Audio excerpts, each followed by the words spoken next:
evening, ladies, gentlemen, and Andes. Welcome to Warui Deshou's second stream. It's not a stream for people who want to give us money, but not too much because they fear what we're going to do with it. Anyways, joining me from across the pond as always, but close to my heart, anime aficionado and all-around good lad, the Soul Doctor. Hello, friends. Welcome to Warui Deshou. Thank you for joining us. I hope everybody's doing well, is safe, and healthy as they can be. Also, I think if we take nothing else away from these episodes, we should remember that a cube that can't fly is just a cube. Or a thinly failed ripoff of Wheatley from Portal 2. He does. I hadn't considered that, but he definitely bears some visual similarity to. If you literally turned him into a spheroid object and give him some handles, it would literally be Wheatley. Which, of course, personality-wise, I feel this is an unfair comparison, but visually, I think is dead on. Oh, it's the visuals, but that does, of course, mean, as far as I'm concerned, if we do get an English dub of this show, we need to have Stephen Marchant voicing. Probably, because I can totally see him doing the kind of rapid-fire dialogue that the Cube has. But we're getting a little bit ahead of ourselves here. Of course, I'm Shadon, by the way, and we're here today to talk about the first 5 episodes of Vivy Fluorite Eye's song. I had a case of Fluorite Eye once, but the optician sorted it right out. Keep going. Sorry, I had to get that joke out of me early because I knew if I made it later, it'd just be even more excruciating. You know what to expect from us at this point. I'm just front-loading the awful, really. Well, it's on brand. But also, if anyone out there can phonetically put in chat how to pronounce this name, I'd be most grateful because I just look at it and go, nope. Not gonna do it. I'll call it Vivy, and that's it. I just copy and paste the F word. No, not that one. The other one, the title. Well, I mean, you're just going to mispronounce it as fluoride instead, and it's going to be a show about like the government trying to control you through drinking water. Oh, great. Lovely. That's taking us back in time, but this show takes us forward in time, so thankfully. And yet it's still remarkably old school in a number of ways, but just you wait, ladies, gentlemen, and we're going to get to that real soon.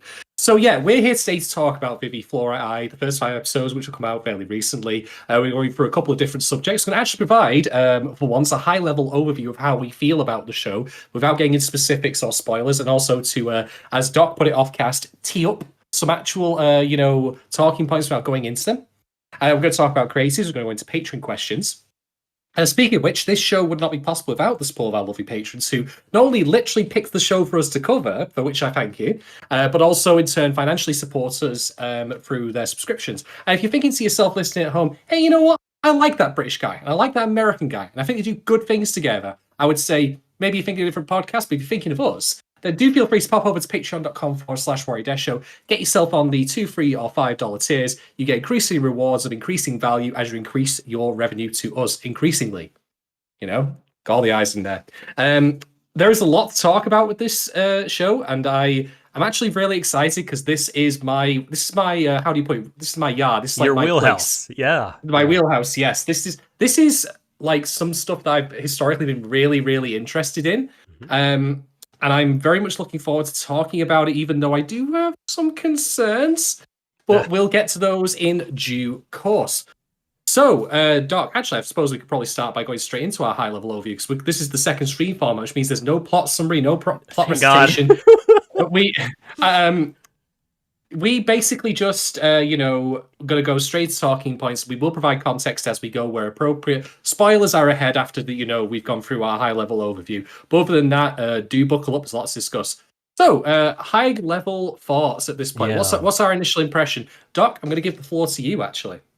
Thank you. And so, yeah, after this, too, we'll be talking a fair bit about creatives before we get into patron questions. But I wanted to...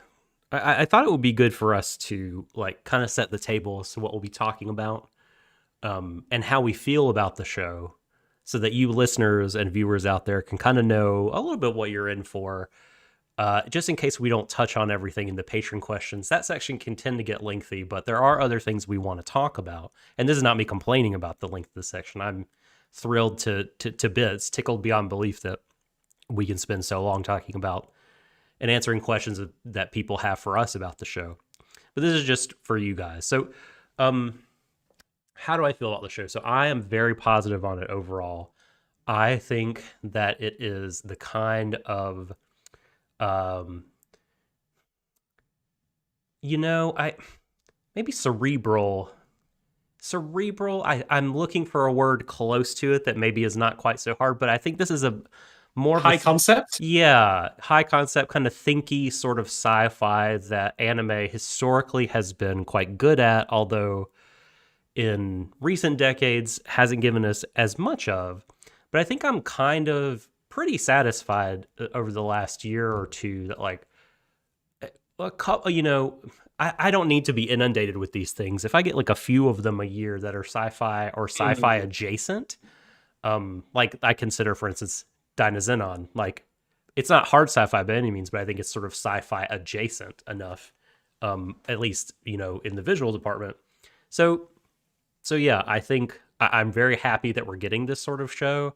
When you said it feels old school, I know you were talking about like in terms of written science fiction books, but it also makes me think of like decades gone by in anime when this kind of show was getting made seemingly more frequently. So really happy about that. As far as the production itself, I mean, I think it's really good.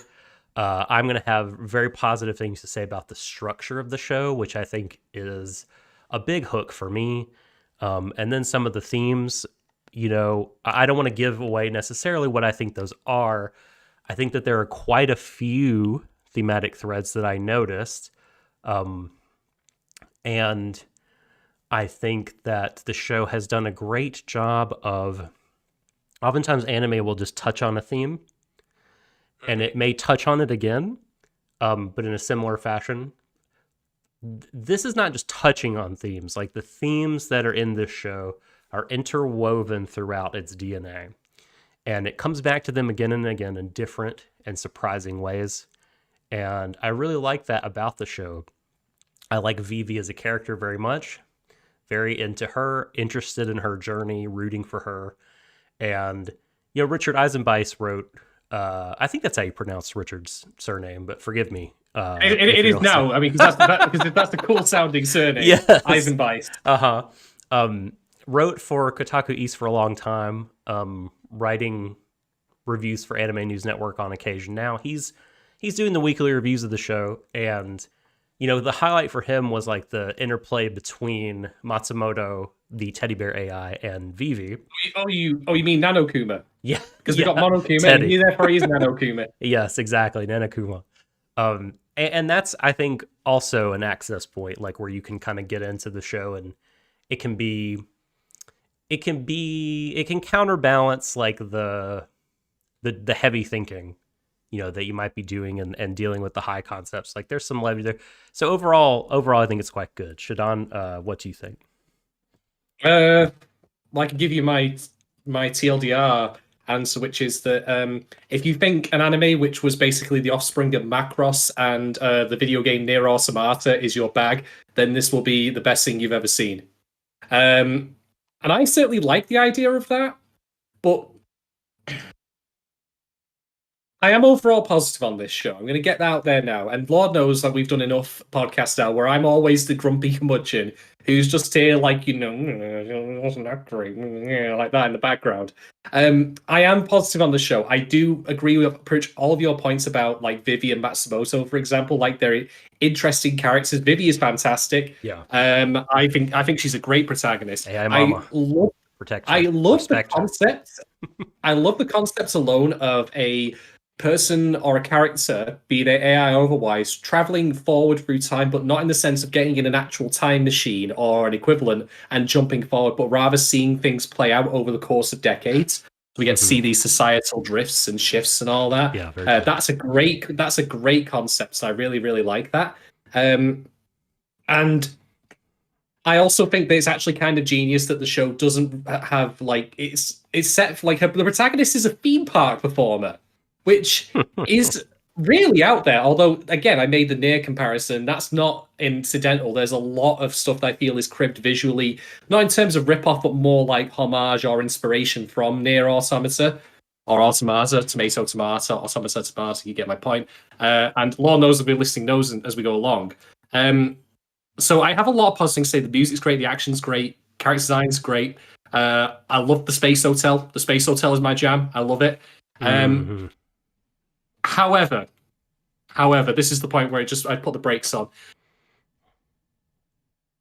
I think this show has some structural problems, shall we say. I think that certain things happen that are not adequately explained, or they make assumptions of the audience, or deliver the actions in a certain cinematic way that I think doesn't so much undermine what's going on, but feels like it's not as good as it otherwise could have been. And the issue I have, though, is that I've spoken about this before when we talked about things like Akudama Drive, where if a show only has presumptions and ambitions to do a certain thing and talk about certain things, and has no interest in delving into things that I otherwise would like to see, I'm in no position to complain about that, am I?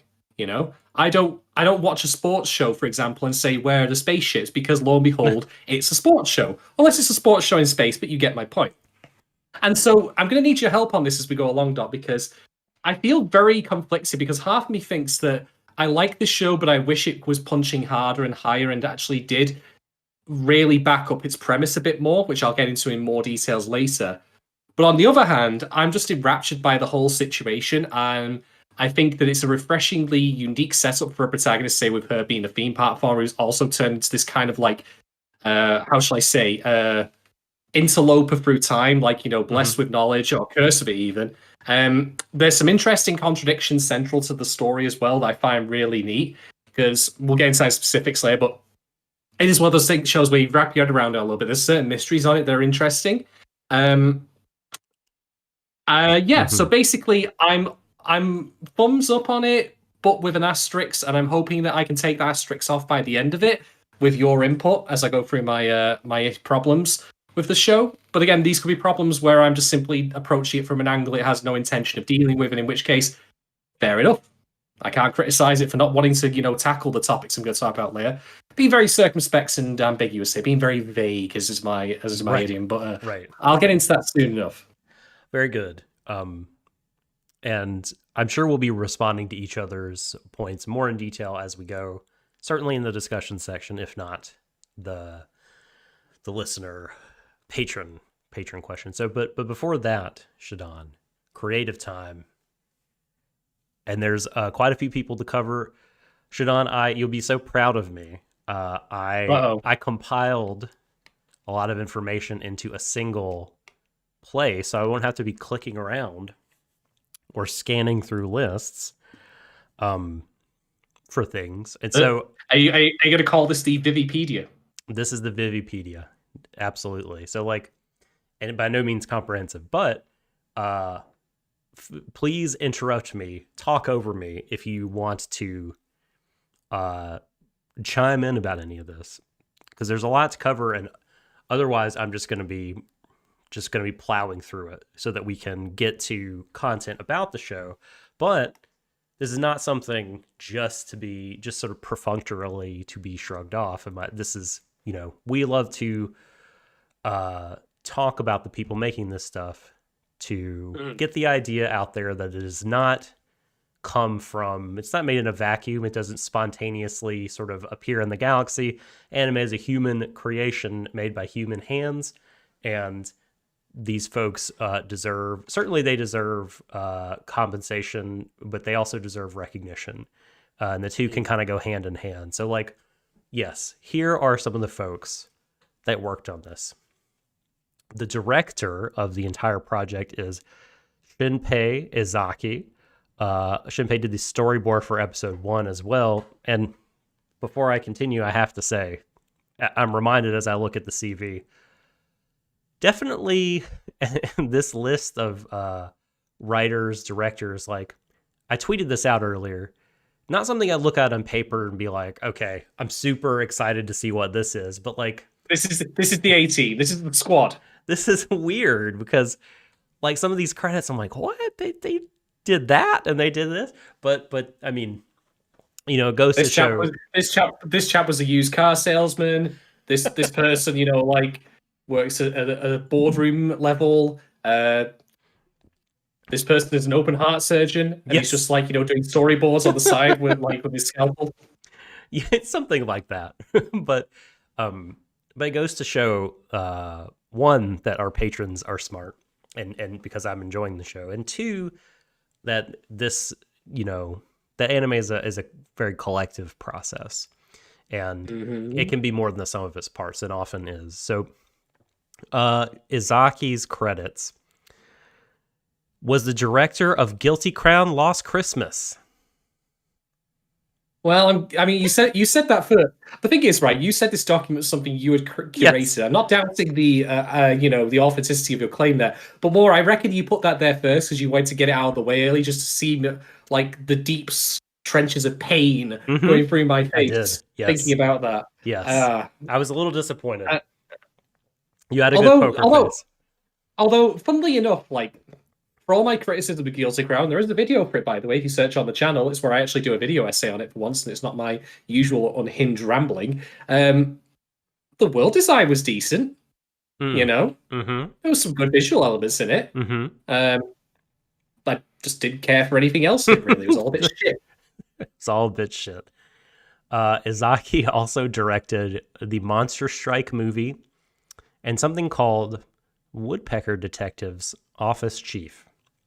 But those are the projects I could find that Izaki served as the head director.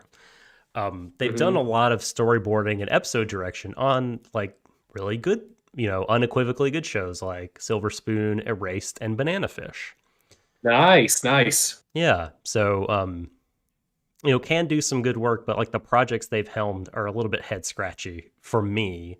Either just like I'm ignorant of them or just straight up didn't like them. But maybe that person is head scratching as well. Like, why the fuck did I do this? Putting food on the table. But Vivy, I think so far is easily the best thing on that list of things that they have directed. The writers, we only have to talk about two people, because the two folks writing all the scripts, writing them together, and this is their original concept, right? So we don't get many of those, do we? No. I mean, just to salute here. Like, one of the things that you noted before was the whole fact that we don't get a lot of anime like this before, which is an unashamed, like, I wouldn't call it hard sci-fi, to be quite honest, because it's dealing with technologies that aren't like currently really scientifically feasible. But nonetheless, it's an unashamed sci-fi story that is prospective, I would say, because it's looking to the future, and it is principally concerned with technology and its effects on people. Yeah, it's awesome. But I might be showing my hand a little bit there. But anyway, we don't tend to get those. Like the last one I can think of, and I'm bringing it up again. It's one of yours and mine's favorite whipping posts. The thing we like to kick because it's got down, never coming back up again. Is of course Cardo, the right answer. That's the same. Seems like a similar vein to me as Vivy in terms of broad categorization, which is here's a thing that's changing the world around us, and how do people react to it? What do we do about it? That kind of thing. I definitely thought of that. I thought unfortunately. You're right. I thought of two. Shadon, why can I never remember what the show we really liked was called? The Almost Azokan Killer. You often said this was that would be Decadence. Decadence, right? I mean, different subject matter, but like very like here's a science fiction show. You know what I mean? And there's some ideas at play. But the very different ones here, very much more like, I said it already, but the classic sci-fi fiction it reminds me of. Yeah, and the other thing I'll mention as well, though, like you said about original concept, like even beyond just it being sci-fi, how many times do we see original concepts of any sort come to anime anymore? Because it just seems to be getting safer in a sense. And I don't mean safer in terms of material necessarily, but rather we tend to like get more adaptations than anything else. I don't know what the actual number is. It's just more of a perception on my part. I could be totally wrong. But I mean, if you have a manga that's popular, then, well, speaking from, anime studio production committee executive level, doesn't that make more sense to go for that as something with an established fan base that has established sales figures rather than, hey, I just pushed this script across your desk. How do you think about this, boss? Bye. Right. Yeah. Totally. And I mean, this is sort of one step removed from that. It is an original concept, but it's one of those things where it's an original concept by a couple people that have gotten a proven light novel commodity up and going. So these two folks, Eiji Umehara and Tape Nagatsuki, are the ReZero light novel creators, authors. Whoa, really? Yeah. Wow. Yeah. That I did not see coming. Like I would.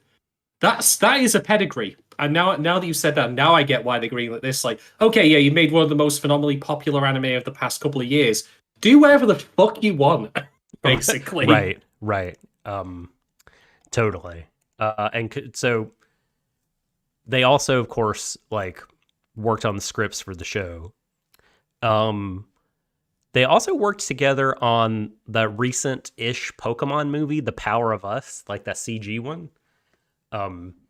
Came out on, I think, Netflix a couple years ago, but I mean, I don't know anything about that. For me, Pokemon movies peaks when Ash got turned to stone, and then they unpeaks when he got turned away from stone.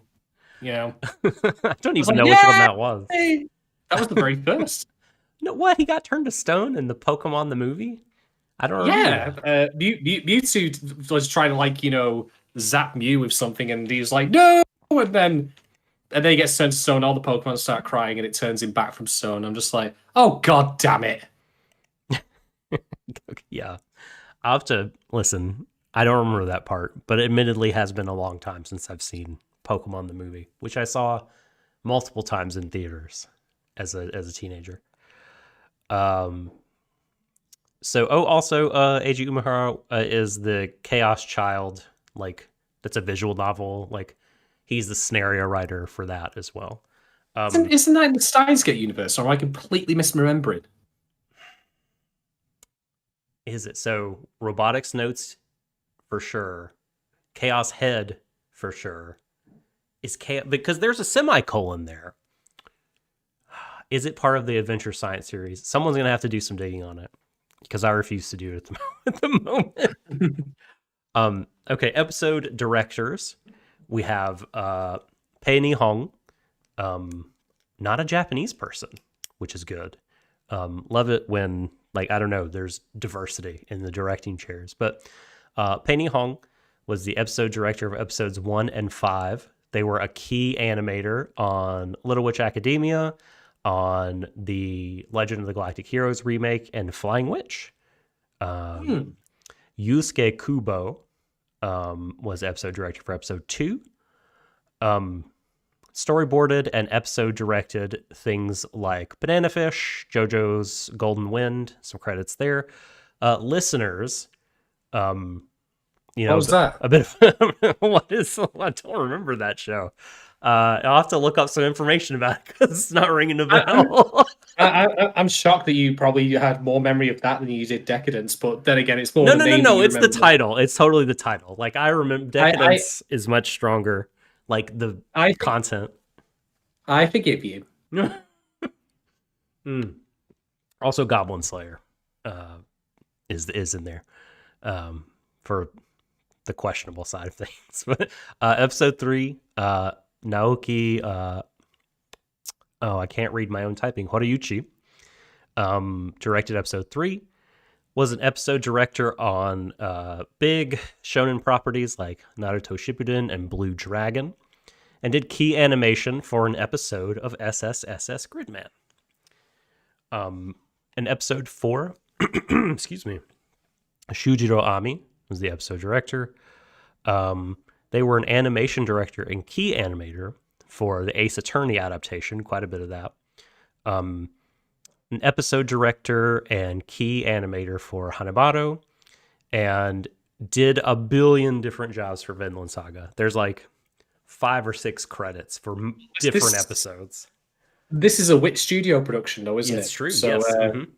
Back under the same umbrella as those folks. It's true. And before we leave the creatives tent, I thought I'd shout out some Seiyu. Vivy, or is it Vivy or Vivy? Vivy. Diva, Vivy? I'm gonna say Vivy because if you say Vivy, I'm gonna think you're talking about a The character from Final mage. Fantasy Yeah. IX. Vivy is voiced by Atsumi Tanizaki. And you may or may not know her as Chise from Ancient Magus Bride. Juno. Shit. Mm-hmm. Yeah.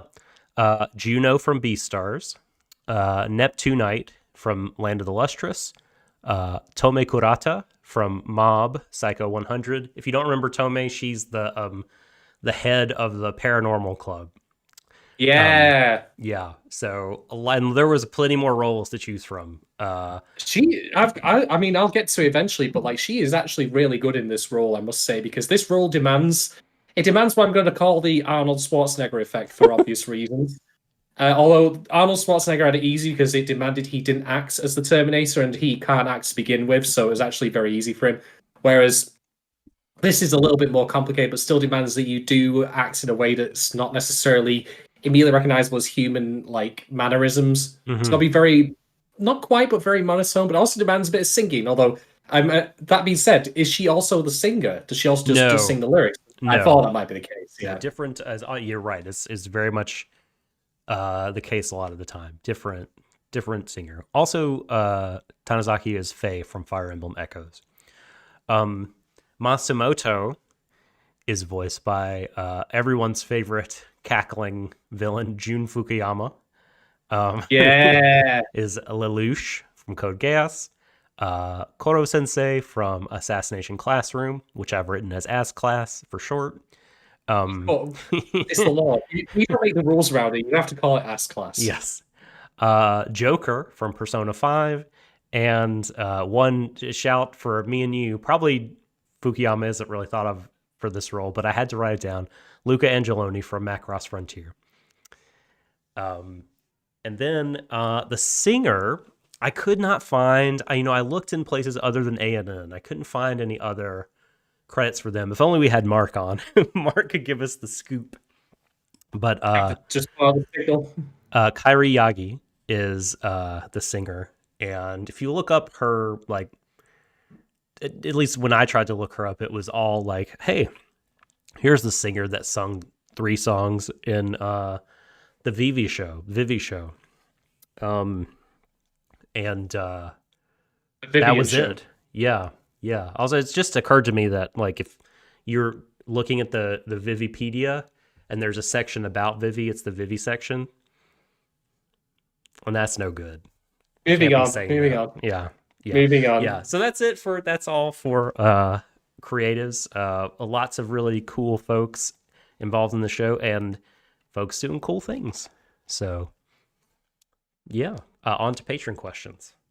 Excellent. Right. Well, we will get right into it. And again, if you think to yourself, hey, we're about to answer questions from patrons, I'd like to, get in on this axe, ask questions about the shows that these guys are covering as they go along. Again, go subscribe Patreon at patreon.com/Warui Deshou. Get yourself on the $3 tier. You can ask us questions about Vivy as we cover it. But very first pair of questions comes from Gogo Atomic Robot. The first of which is, and there's a preface to this actually, so I'll get that out there. Vivy Fluorite Eyes song is the latest in a long line of science fiction on the subject of humans versus robots and time travel to fix the future. What do you think is the appeal of this type of story? Ooh. Well, okay. I actually, because it's on record on this pod numerous times where I've discussed it elsewhere. One of my favorite, if not my favorite films of all time, is Terminator 2. Indeed. And I think I've actually come to a conclusion as to one of the reasons why this particular genre of we know a bad thing is coming, we have to stop it is coming, because it feels like you don't know, like this threat is not something that's there and present right now, but it's coming. It feels insurmountable. Like the idea of a world-ending event coming in the future. That you can't immediately see, but you can see the seeds of it planting, and you're just that one person, and that plays into Vivy as well, actually, as it turns out. Like, how do you stop that? Like, it feels like a monumental thing to overcome, and I think that gives these kind of stories a real sense of stake and scope. Like, how the fuck do you do that? So that alone, I think, is worthwhile. And I think beyond that, like when we talk about stuff like Terminator, for example. And even just we're talking about stuff like Erased as well, like, when we go back in time to solve the future there, or more like the present in that case. I think that there's also that thing of like that. There's also something inherently appealing, I think, to the idea of if you knew what the future held, would you do things differently? Can you do things differently? Even that, like even films like the Butterfly Effects have tackled that, where things can go catastrophically wrong if you try with Steins Gate, of course, which we brought before. That Mortal Kombat. Yeah. Well, the NetherRealm games specifically, rather than the films.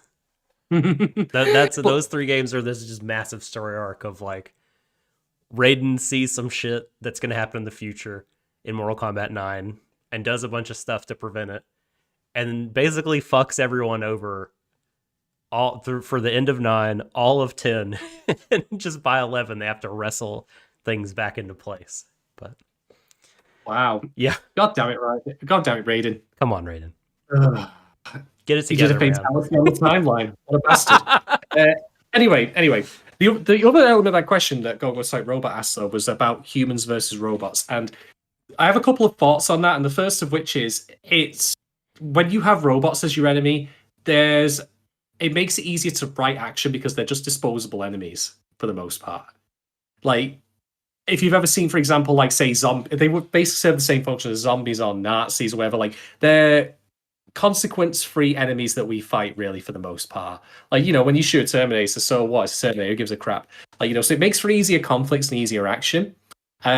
And I think also just because there's always that tantalizing element of this is the near future, like, is this going to be what our reality is like, where we do have these robots that can do all these things? And indeed, Vivy is tackling that a tiny bit. So, yeah, I think there's a lot of appeal to be found in the idea of time travel mixed with also humans versus robots, just because, again, it's what feels like tangibly close to us in terms of our in terms of our current present day situation versus what's just round the corner. But it also then, has that idea, as I say, of like, what bigger threat can you get than a post-apocalypse that is coming, but you have no evidence of? So how do you, as a lone person, or maybe you and your scrappy group of friends, stop? Like it?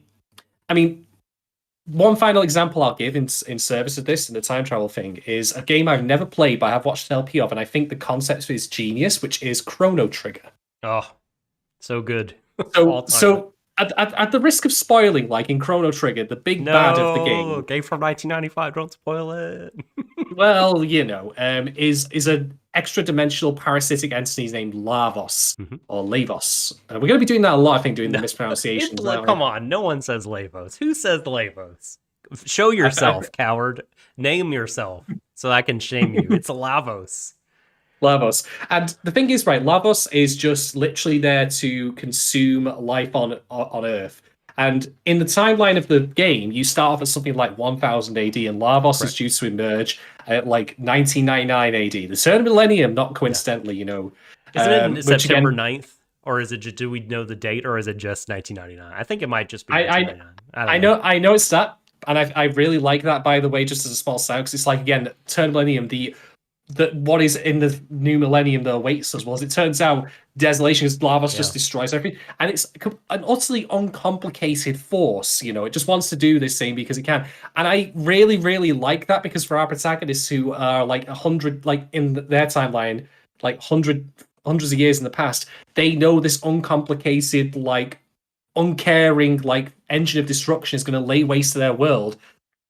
Can they stop it? Do they have the power to stop it? Like, there's no complicated motion, and I think that there's something really, really brilliant about it. It reminds me a little bit of what Alex said about Gunbuster, another time travel story, where he said the reason why all of those monsters in the end are so infinitesimal in number is because it's like the uncaring, like, magnitude and, size of the universe coming crashing down on you. The weight of tomorrow, that kind of thing. And so that idea, that's why it makes for such a compelling sense of drama when it comes to these soundtracks, where this bad shit is coming. You can't see it now, but you feel it. You know it in your brains, but in your heart. Like, how the fuck do you stop it? And Vivy, to its credit, does show that it's going to take a hell of a lot to stop its apocalypse happening. And indeed, there are consequences to even trying to meddle in the timeline, in where things seem to actually be speeding up a tiny bit. Whoops. Whoops indeed. So I love these questions. For me, the appeal of the the robot story or like the AI story, right? When you have artificial intelligence contrasted with humans, is like taking the Venn diagram of human being and robot or AI and watching them move closer and closer together and trying to find what space is left over. Like what, after the contrast has been fully done, like what is it really that makes us human beings? Is it just that because we're born from a womb? That can't be right. I mean, there's got to be more to it than that, right? But like what is it? Like what makes us human, and is that something that gives us inherent value in the universe? And these kind of stories often, and Vivy does too, I think, get at those questions. And that can in turn have this, like, I think, side effect of thinking about what potentially in the future the rights for artificial intelligence ought to be. And this story does deal with that directly. As far as the time stuff, I mean, time travel is just really fun, really neat to get in and think about. This story in particular, though, I think is there's so many different ways that fiction has made parallel worlds or revised time. Like, how does time respond to the meddling of time travelers?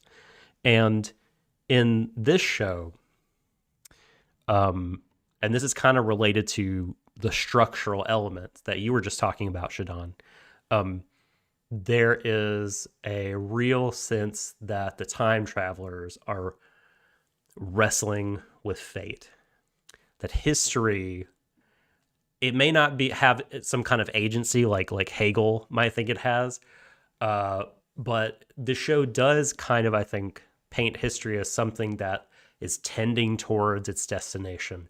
And no matter how you push against it and you struggle against it, like, it's going to push back harder against you. And Matsumoto actually has a line sci-fi where he says, like, you can't throw a pebble in a stream and expect it to, dam the river or divert it. And funnily enough, that I feel almost was a line for line copy of a line or a set of lines said by Kane from Legacy of Kane, Soul Reaver, because he has a conversation with Raziel and other characters from that where he says similar things about how time works and that simply throwing pebbles in doesn't do much. You need to make like massive like actions in order to shift the direction of a river. That kind of thing. Yeah, and they're kind of doing that, right? They're not just sort of popping in once and, making something go left instead of right, and then the butterfly effect happens and everything's totally different. They're very much like surgically going in at different points of vulnerability and making tweaks so that they hope to, like change the course of the river. That's a really great way to put it. Sports Almanac, mate. Sports Almanac. Yeah, there you go.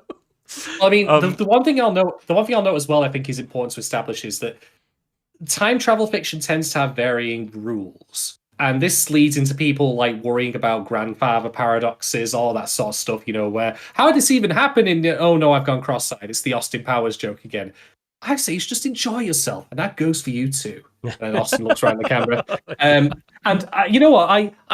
I broadly agree with that sentiment. Like, don't get too hung up on. Basically, treat the mechanics of the time travel in a story as importantly as the story itself considers them. Like, it's a means to an end to allow it to happen more often than not. Vivy, however, actually does have a mechanic to it, but its time travel I think really works for it, and I also think helps keep the threat fresh, which is we see like these various insert shots of like some branching timelines, and what that implies is that it doesn't mean that they magically changed one time, but rather it's budded off in a different direction with each amendment they make. And I really like that because it means that it doesn't like the war that we see at the very start of the first episode when the AI start revolting. Cannot be undone, will never be undone. Right. What you're trying to do is prevent it happening at all. And that's something I've seen in a lot of other hard sci-fi works as well, where, in fact, in genuine hard sci-fi, where the idea of like quantum mechanics comes in, like, where you can't like this is how you avoid grandfather paradoxes in time travel, because you don't amend, like, I could go back in time, like, and shoot my granddad, and it won't stop me from being, it would stop a new me from being conceived. It won't stop me here now for me to see that kind of thing. Not that I would do that, of course. I love my granddad. No, indeed. No. So I like that it does that as well. That's why the threat remains fresh, because it hasn't suddenly been magically undone. It's still like, oh yeah, this has happened and it will happen again. Not as opposed to we can stop this from ever happening, which I think is important. Yeah. Although, I mean, I think they do say in episode 5 that like Vivy was worried about her in this timeline, like kind of I guess being like decommissioned, or basically when they shut down the island, it's gonna halt production of a bunch of AI parts that are needed, and it's going to shut down a bunch of AI. And Vivi was worried about that being her, because she's not in a loop. She didn't have to worry about a grandfather paradox, but potentially she could, since she's not like a time traveler. Actually, I don't actually think she was worried about herself. I think the conversation she's just thinking goes about the bride. Grace. Yeah. Because Matsumoto directly says, "I'll take care of you." Yeah, and so I don't think that's a time travel later on. I think that's just more to illustrate again the difference between the two of them. In the Matsumoto's like, yeah, well, hey, you're the agent, you're what matters, and Vivi, of course, actually gives a shit about people. So totally. Also, it just hit me like, because I wrote down references of the characters in the show to works of Leiji Matsumoto, but it just hit me that this guy is called Matsumoto, the AI. Like, what that clinches the shout out for me that like Estella is such a shout out to Maytel from Galaxy Express 39, and also her she's sister, just missing the hat. I know she's missing the hat, and her sister sort of dressed in like tougher gear reminded me of Queen Emeraldis, and Vivi. There's some of that too, but it's sort of like she's the OC Matsumoto character. It's really neat. I enjoy those homages because I'm a fan of the works of Leiji Matsumoto. That's quality. Great. Right. Do you have anything else to add to that question, Doc? I do think, just in case I don't get back to it earlier, I'll say, I think that, we're talking about history, right? And being able to affect it, and the work presenting it as something that is pushing back against being fucked with and is going to get where it needs to go, get where it originally intended to go. It's difficult to redirect it. At the same time, isn't it interesting that they show this sort of, this I think speaks to the nuance of the writing and stuff. They show this side of history that is a lot more fungible, which is like media, manufactured consent, and perception. Very kind of similar things happen at the end of episode 4 in terms of the hotel crashing. Ultimately, disaster is avoided. But it's so interesting though that like that event, you like in the original history, Estella is called the most grievously defective AI of all time. But because of a few things happen, a few tweaks, the records and the black box still show Estella being the one who fucked it up, and the hotel still went haywire. I mean, she could have totally been still like blamed, or AI could have come off looking bad, but like she goes from being known as horribly defective, even though she didn't really do it. That's the thing, is the facts are still the facts, right? Like Estella did not crash the hotel. Her sister did. But in this other thing, tweak a few events, and she is known as like the platonic form of an artificial intelligence that all AI should aspire to be. And I just think that's super interesting. Yeah, I mean, it's still broad the same event, but as you say, a couple of changes here and there. I mean, the reason that happened, that she is seen as that ideal, is because she sacrificed herself and her sister as well, to be fair, to stop the hotel crashing into a city, whereas in the original timeline, it was just going to go into the ocean, which I mean, it killed people on board the hotel anyway in the original timeline, but this is going to drop in a city. And I didn't realize that, Elizabeth was reading from the Gundam playbook there, but here we are. Exactly. You wanted to execute a colony drop. What would they do in Gundam? I wonder. Right. What would what would Xeon do? WWZD. Although that does beg a question in that I like because Estella and Elizabeth are AIs. Couldn't they just like upload their consciousness to the archive that we see and then just get a new body at some point? I'm not going to bother debating or discussing it. I just want to bring it up as just sure. I just want to bring it up because I think this show. I'm going to get into it later. I think this show doesn't quite go far enough in tackling what it would really mean to be an AI, which can jump in and out of bodies, or like where the archive exists. Like where there is clearly a digital world they can roam in. And there are the minor elements that, like the unintended fact that, couldn't Elizabeth and Estella survive this whole thing? To what I think is also a wider problem with how the show deals with its action, particularly in a quite pivotal scene at the end of episode 1. But I'm going to get into that later. Yeah, I think you might be presuming a lot about what the archive is. Because we're not really told that it is a digital world. I mean, we're certainly not shown that. At least I don't recall the idea of AI or anyone uploading their consciousnesses. Well, that's what Vivy does. She puts her consciousness in there. When? I don't remember. We see scenes of her talking with Matsumoto in there. Oh yeah, no, like that's we don't know that that's her consciousness. That could just be like sort of a visualization of her accessing a network. You know what I mean? Or like it's sort of tapping into a Wi-Fi type thing.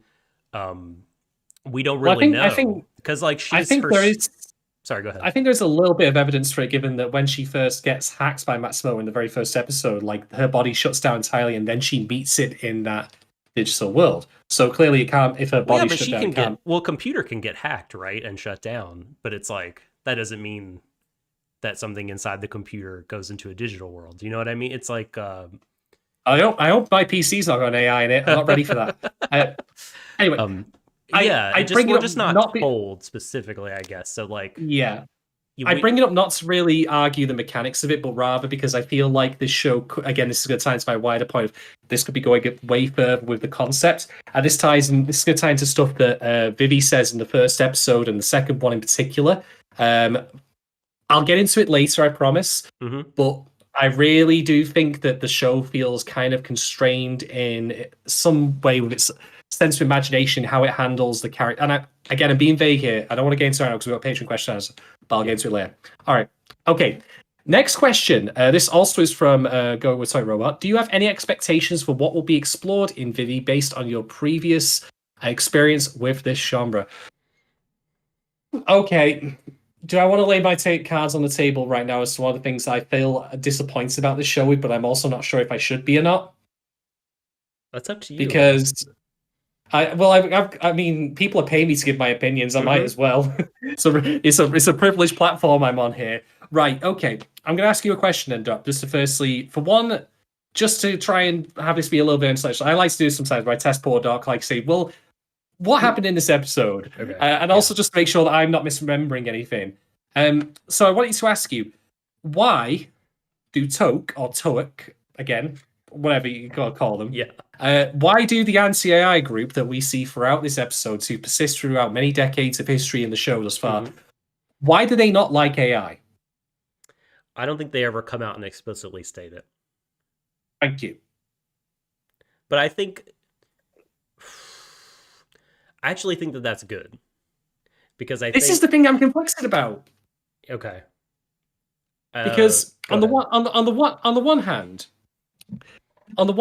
right, you'd think there would be a kind of congruity between Matsumoto's objectives and Toke's because they both want to stop AI evolution. It just so happens that Toke aren't actually clued in on the reasoning as to why.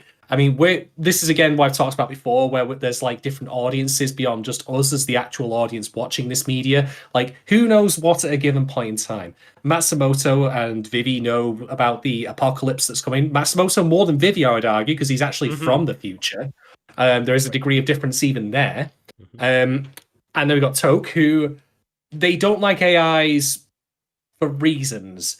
And the issue I take with that is that I've said before about this, like, you know, being very old school, and I'm thinking of one particular author in particular who I've mentioned before, Isaac Asimov, who I was reading about on Wikipedia before to see, because I realized the thing you need to do now, of course, is whenever you reference an author, you need to check if they're actually got Nazi links. And it turns out it's not the case, but it also turns out that the one thing that Isaac Asimov could have written a book on but chose not to was sexual assault. So that's great. He was a very hands-on kind of guy. What a bastard. No. But anyway, to separate out from the artist, he of course wrote the famous Robot series of novels, including Where I, Robot comes from and The Three Laws of Robotics, which he came up with not just as a means of like, hey, this is how we should do robots, but rather he wanted to explore it in the fiction. That's what good science fiction is. You come up with a sci-fi idea and you explore how it affects people and how it would operate in the real world. And the particular book I'm thinking of here is the one called Caves of Steel. It's the first one where he has a human detective partner with a robot detective, and they go and like solve a crime. And there are other books in that series featuring that same pair. And of course, the human detective doesn't trust robots, and you know the robot detective is all very like, you know, I don't understand human behavior, most illogical, that kind of thing. So it's a pretty solid book, and if you think yourself like I've heard this a million times before, give Asimov credit. He wrote the very first one in the 50s, and I'm mentioning that also because it goes to show he had his eye on the ball of like how robotics would go. So in that book, there is a scene in which the two main characters I mentioned pass by a shoe fitting store. Why is that relevant? There's a protest going on outside because the shoe fitting store has sacked all of its like human employees and replaced them with robots. Right. Now, whatever you want to say about shoe fitting as a job or a profession, like nonetheless, that's automation happening there. That is a thing that you and I, Doc, intellectually know is something going on right now that's happening to real people. And again, Asimov predicted that in the 50s. But there's a rational reason for the people to be protesting out there. They, like, you know, they're probably employees maybe even of that store. Like, I lost my job to this robot that doesn't get paid anything, and now I don't have anywhere to work. I can't feed my kids. This isn't right. I'm going to go protest. That's a relatable and understandable motivation. Toke don't have any of that.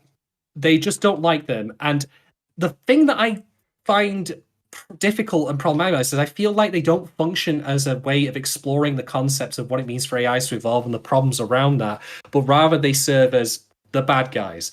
And if you want my way of illustrating that, the reason that we know they're bad and they're in the wrong in the first two episodes is not because of their ideology that we can think about but ultimately disagree with, is because they want to murder a guy. That's how they are. That's how the show like dictates to us that they are the bad guys. And for a high concept sci-fi thing, I feel that's awfully simplistic, and it feels kind of. I feel like it's a wasted opportunity for them not to have an actually comprehensible ideology. Again, don't even have to be one I agree with, but at least it's one I can understand. And you could have literally, with very little effort, had them simply be former Meerland, that's the theme park, employees, or some of them. Very Asimov then, you know. Hey, we got sacked from the theme park and now we're terrorists, I guess. Okay, fair enough. But you were right in pointing out, maybe that's a good thing. Because, and this is why I took a walk before so I could think on this. The thing is, all of the stuff that's happened in the episodes thus far has not been the fault of any of the AIs present. It has been human interference. It has been Toke, and Toke. Like, you know, they are ultimately, you know, they're ultimately having to frame AI as bad because they don't have a good reason. I mean, that's what happens in the Sunrise Hotel incident in episodes 3 and 4. They have to fabricate it. They have to make it up. Right. Like, and use an AI to do so. Yes, they have to frame AI as being bad because they have no actual, like, good reason for it. And this is what I feel conflicted about, because I feel with absolute certainty that this show is actually influenced a little bit by Asimov. I mean, the very idea of AIs having missions And the fact that they operate within the framework of those missions and then bend the rules a little bit in order to do it, like with Elizabeth, for example, she's a life giver, but she only considers humanity to exist of one person. That means, like she'll do whatever is necessary to, protect, like to make his world better at the expense of other people. And this is also why Vivy, even though she is just a singing robot, feels compelled to go and do all the things she's doing, because her mission to sing and make people happy can't happen if everyone's dead. So it feels very Asimovian in that way. And that's why I feel really conflicted about it, because I think to myself, okay, they don't have a good reason. And the reason that there is for stopping this is something that they cannot, as far as we know, be privy to at this point. But on the other hand, they're making shit up because they don't have a good reason. But for a sci-fi work that's meant to be like looking at AI evolution, like the only reasons that we have to see that AI evolution is bad is because of what Matsumoto says, which is suspect. Plus, we don't know the circumstances of the war.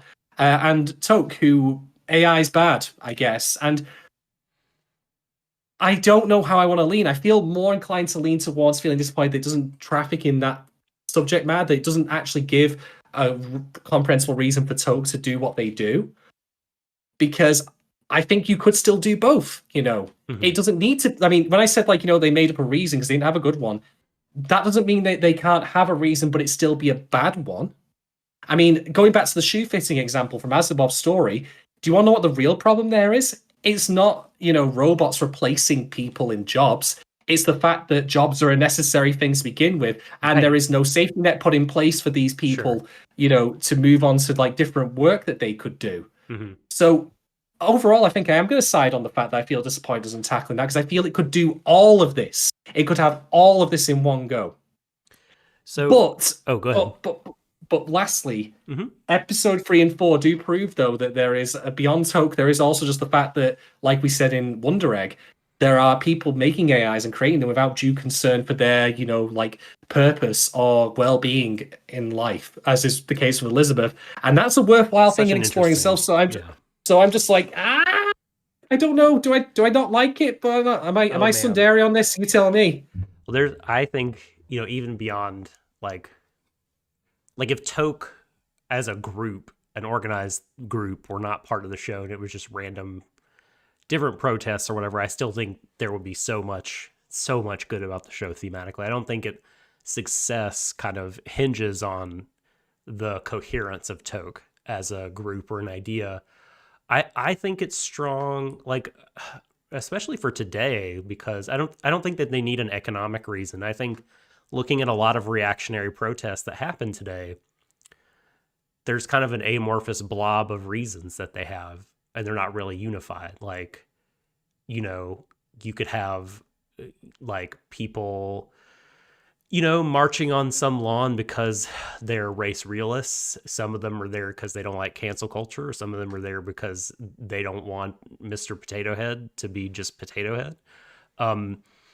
Like there's, some of them are there because they feel like it's what God wants them to do. And I feel like kind of painting, like conceptualizing Toke is more of a, like that kind of movement, like people that have, rather than specific things that could be fixed by policy fixes, like that they have this kind of deep-seated, almost religious anti-AI bias.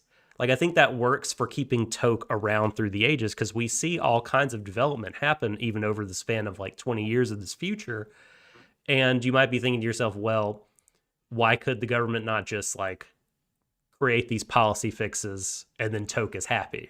Like Toke just putting pressure on the government to do. So like, and it seems like, at least as far as episode 5 goes, like that the society is kind of well on its way to like coexisting, like AIs and humans still being able to have like a good standard of living, at least the slice of the world that we see.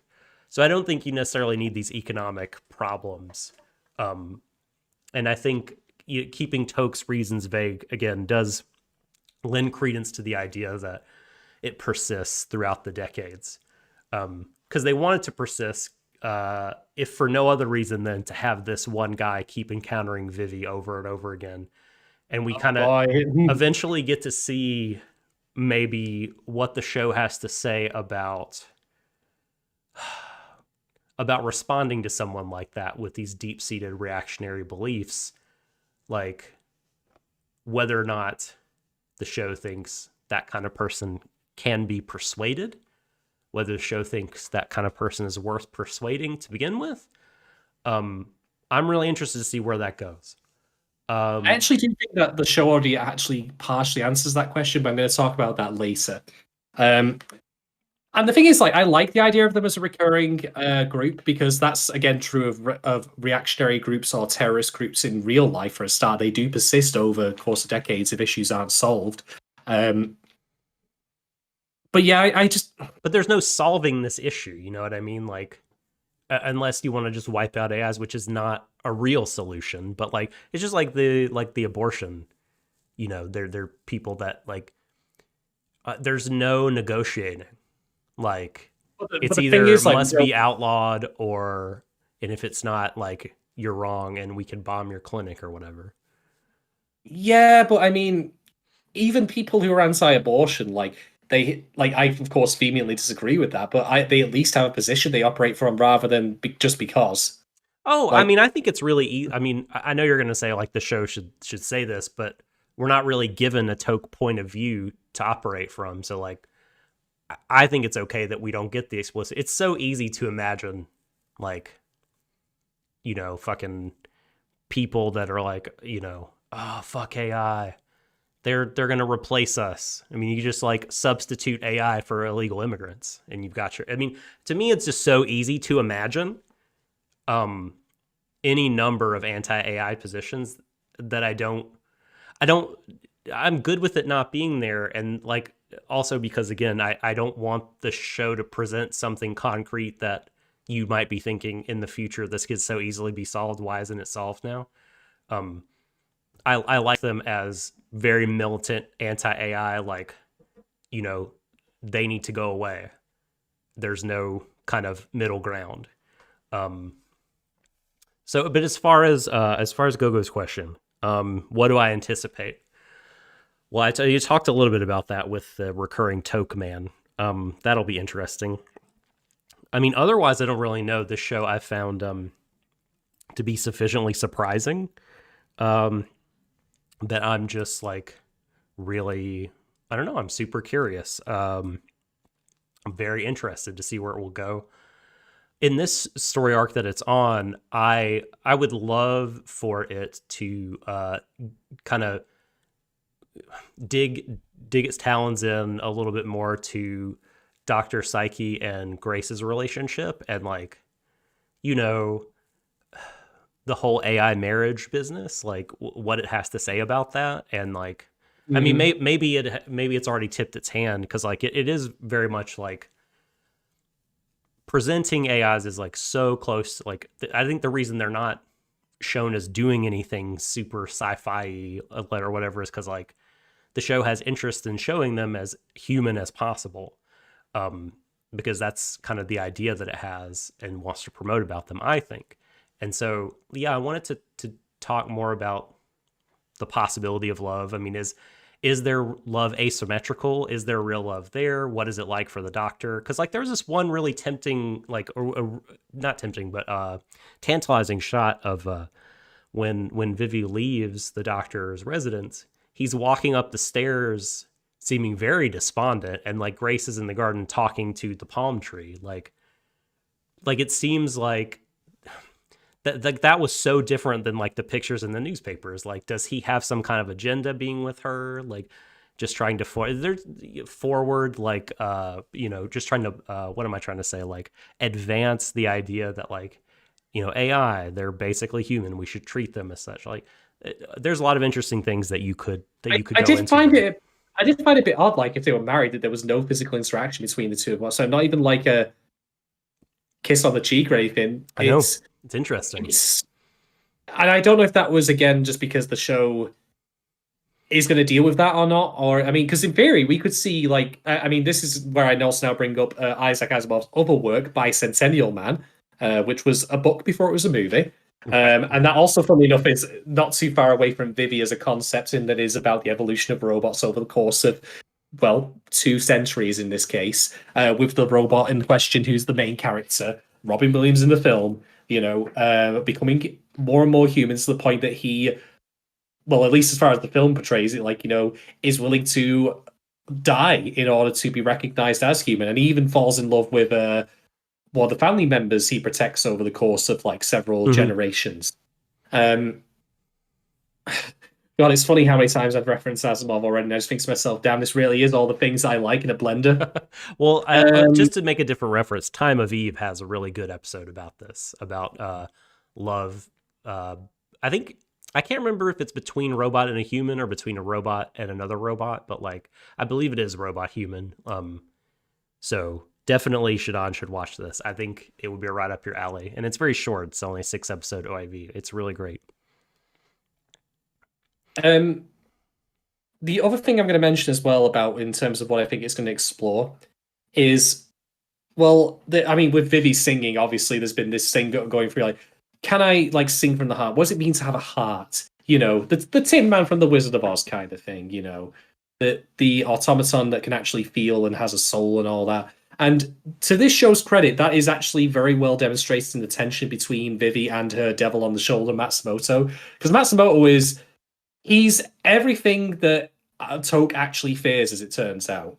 If I could at least give them more, or at least describe some more concrete ideology, but you can very at least point to, he's a super advanced AI, control everything, and if he went psychopathic, he could kill tons of people without a problem. And on top of that, he's completely cold and uninterested in the value of human life. Yeah, Gogo poses an interesting thing in chat, basically saying, "Are we sure he's the good guy?" You know what I mean? Well, the thing is, his goal of stopping Android or AI evolution is directly opposed to his very existence as an AI to begin with, because he is clearly incredibly evolved and incredibly advanced. He's arguing against his own existence, which is kind of crazy when you put it like that. But on top of that, there's also what he does to Vivy at the end of episode 2, which is clearly, yikes. He is the devil on the shoulder.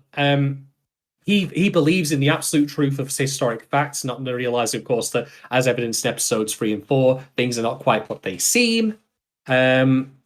He has no concern for Vivy's privacy. He has no concern again for the lives of us, or even just the well-being. Knock this person out, Vivy. This is a problem. This kind of thing. So, because interestingly, we're going to get to this question soon, but what Matsumoto has been doing with Vivy is actually not made things better for his objective. If anything, it's made them worse. It has brought the timeline forward. Whoops. Rackham in chat says something interesting too, that in terms of what you were saying at the very beginning here, that Toke's rationality, and he says that there's no difference in his opinion between Vivy and Matsumoto having there is also a difference, he says. Oh, there's also a difference. My bad. Oh, what does between them and Toke seemingly pretending operating based out of hate? I'm not sure. I'm not sure what that means. I thought I knew what it meant. I thought he was saying is that Vivy and Matsumoto don't rigorously argue their position about human life good, save humans. They just sort of have their reason. They were given these missions, and we could functionally operate that way with Toke, but I guess he's saying something different. So my bad, Rackham. We'll come back to that in a bit. So yeah, I think that with Vivy, we've got this, can androids actually truly care, or can AI? I keep using androids and AI interchangeably, but you know what I mean. Yeah. Can AIs truly feel? Can they truly care about other people? And I think that's going to be something that's going to be explored throughout the show. I mean, for the instances we've seen thus far, of course with Estella and Elizabeth, part of the reason I remembered is because they, in a way that I thought was really great, they distracted the evacuated citizens from the hotel's destruction, not through just singing, even though that's a big part of it, but also by pointing them to look away from it. Hey, if you just peer over here, not the other side, not the starboard bit, because out there's real bad shit happening. Really good tour guide stuff. Yeah. Yeah, they really cared. And And maybe there is no functional difference in that case between what maybe they do truly care anyway. It depends on your definitions. I think So that's like yeah, that's the thing, right? Is like I think one of the hearts of the show is like what's really the difference there? Like Estella and Beth, like as the hotel is going down, they sued the people because that's their purpose, their mission. Like it's what they, it's a rule that they feel like they ought to live by, anything they ought to do. What's like the functional difference between that and how we feel like we would need to do something like that, like to pacify other people? You know what I mean? There's very clearly a dichotomy in the show thus far between what are the most positive things that happen versus most negative. And the most positive things that happen in it, such as, Estella and Elizabeth saving and, like serenading the evacuees, Vivy's involvement, her relationship with the kid from the first 2 episodes, her relationship Momoko, with the kid's sister, Momoko, and the kid's sister in the other 2. And indeed, even in the original timeline, the marriage of Grace and the Doctor, like, the greatest change, like the greatest positive things in the shows, as far as the show is concerned, is caring for people. Whereas the worst things are those that just committed out of hatred, or indifference, or like, where there is no value to human life, be it Matsumoto or Toad. So yeah, like that to me seems pretty clear. I think we'll just have to wait and see, like, because I think the question at the end is going to be like, is Vivy like, does she starts as someone who has no audience? She'll end as someone with a great big audience, but is that because, like, she's now finally become human, for lack of a better term? How do we define that? That kind of thing. Bicentennial man stuff, as I say. Well, there's also a third. So you mentioned like caring versus causing harm. I think there's also another kind of moral category introduced in, I think it's the end of the first episode, which is not causing harm but allowing harm to happen. Because apathy. No, not even that, but like, well, it would be apathy on Matsumoto's part, yes, that like they could have saved Momoka's plane from crashing if she had the information, but he was like, no, we're not here to do that. And Vivy saw Momoka's plane crash, and she was allowed to come to harm. Vivy and Matsumoto didn't do that, but they could have prevented it, and that is something that deeply affects Vivy, and I think that's a very human thing for her to be so deeply affected by something like that. Whether or not you want to say it's not the same thing because she's just feeling like her mission's been violated, but like in terms of like her behavior and reactions that we can judge, like, I mean, it seems indistinguishable from how human would react to it. Her despondence and her anger at Matsumoto. Yeah. Right. Do you have anything else to add to that question? What was the question? Remind me.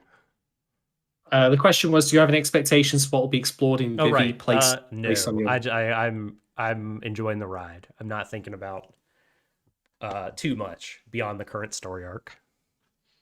Okay, right. Next batch of questions comes from Rakim and goes like this. First one is, do you think that the family and eventual descendants of Momoka will continue to pop up in Vivy's missions, similar to her sister robots, that being Elizabeth and Estella, who are called the Sisters? Indeed, there's like, because they're essentially iterations on Vivy's original model. Grace too. And Grace, yeah. And if so, do you think they'll end up having any relevance other than a coincidental plot point? I personally would be okay with Momoka's like lineage ending as of the start of episode 5. I think she served her purpose, because I think that it gets I think at some point it gets a bit too contrived that they keep meeting up. I mean, there is actually we see what was Momoka's sister's name again? I can't remember. I can't remember either.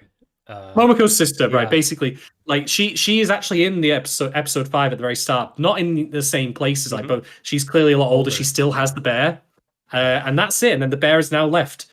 In fact, no, the bear hasn't even left. The bear has downloaded itself, so we're not going to see her again, I don't think.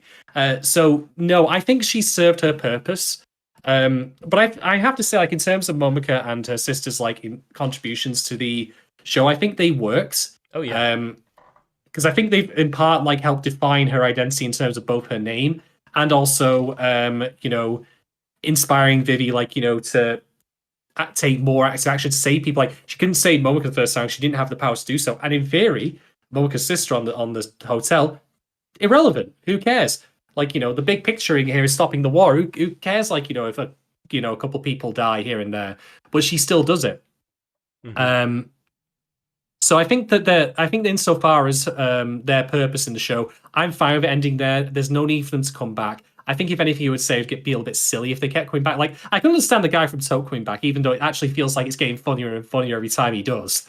Because he just constantly gets the shit kicks out of him. Like, the first time around, he's like, okay, I'm really angry at you, but I'm not, like, he's got like a fair bit of time where he's not incapacitated. The second time, he gets his speech off and then he's knocked out. And the third time, he's just pulled out of the ocean and he's already like half dead.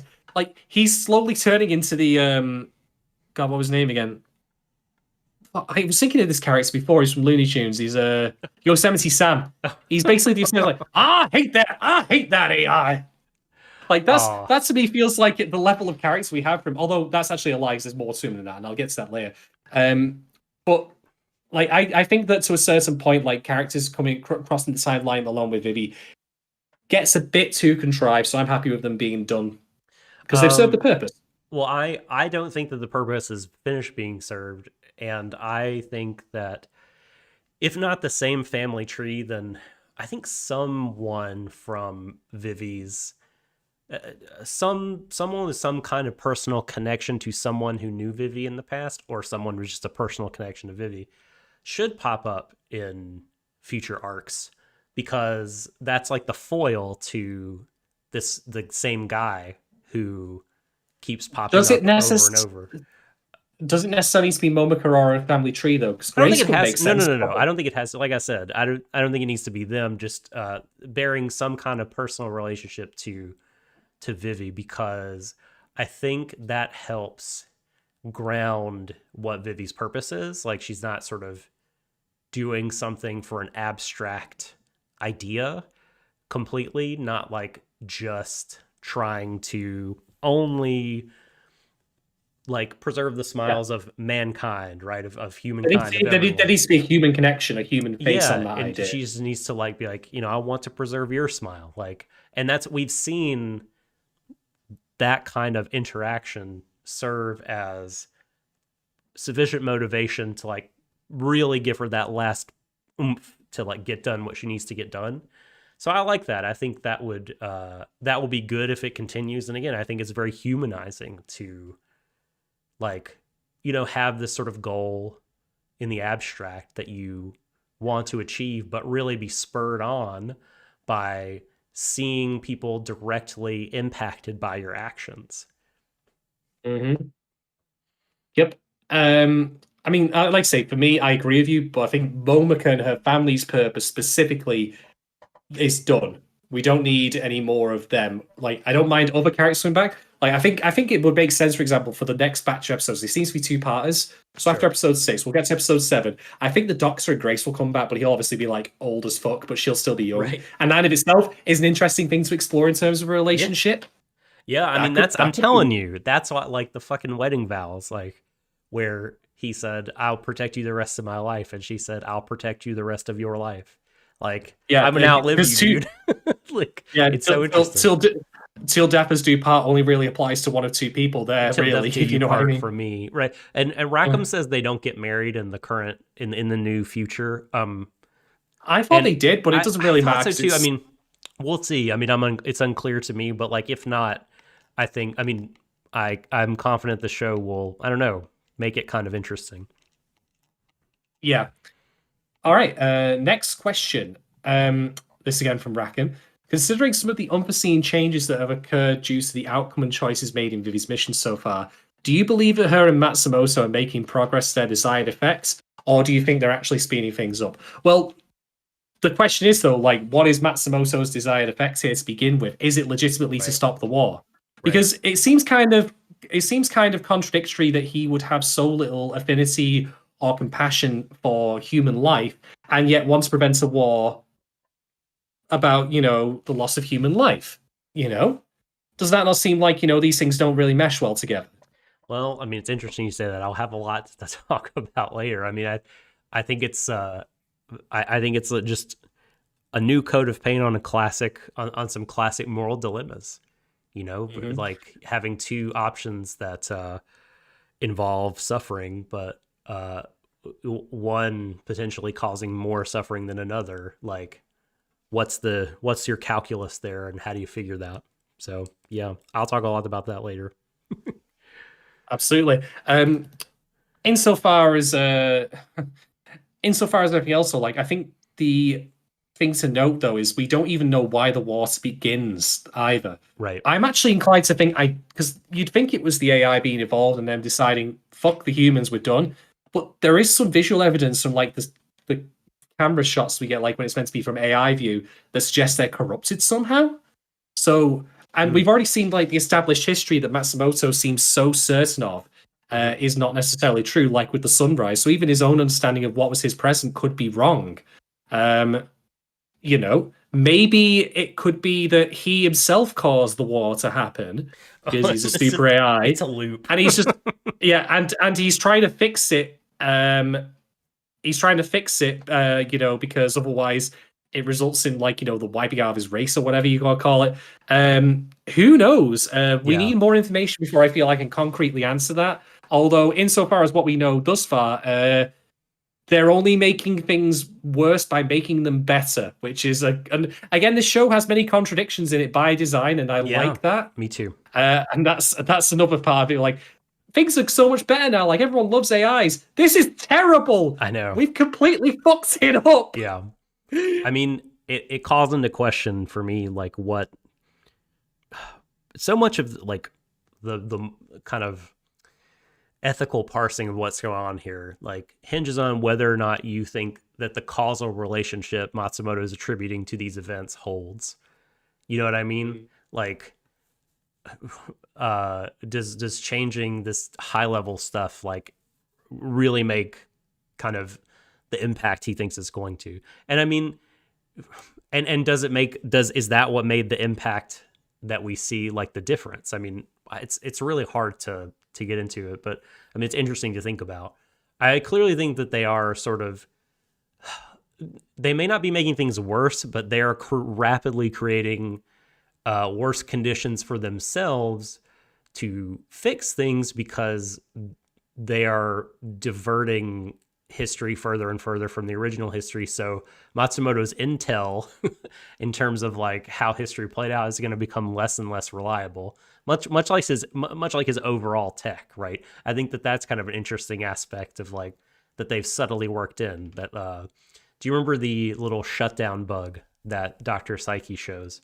He's like, I made this, it's shut down the whole factory on the island, and Matsumoto was like, oh my god, this is amazing. Like, I never could have slapped this together. And it's like, who, like, I think it's going to be interesting if, like, 50 years in the future, like, will he be like lagging behind or failing to understand certain technologies, You know what's funny? Now that you said that little thing there, it's just a vial of red liquid. And I thought, is that meant to be basically the same as like when you rest like a soda cup next to your keyboard and you spill it over it by accident? Is that what shuts down the entire? Surely not.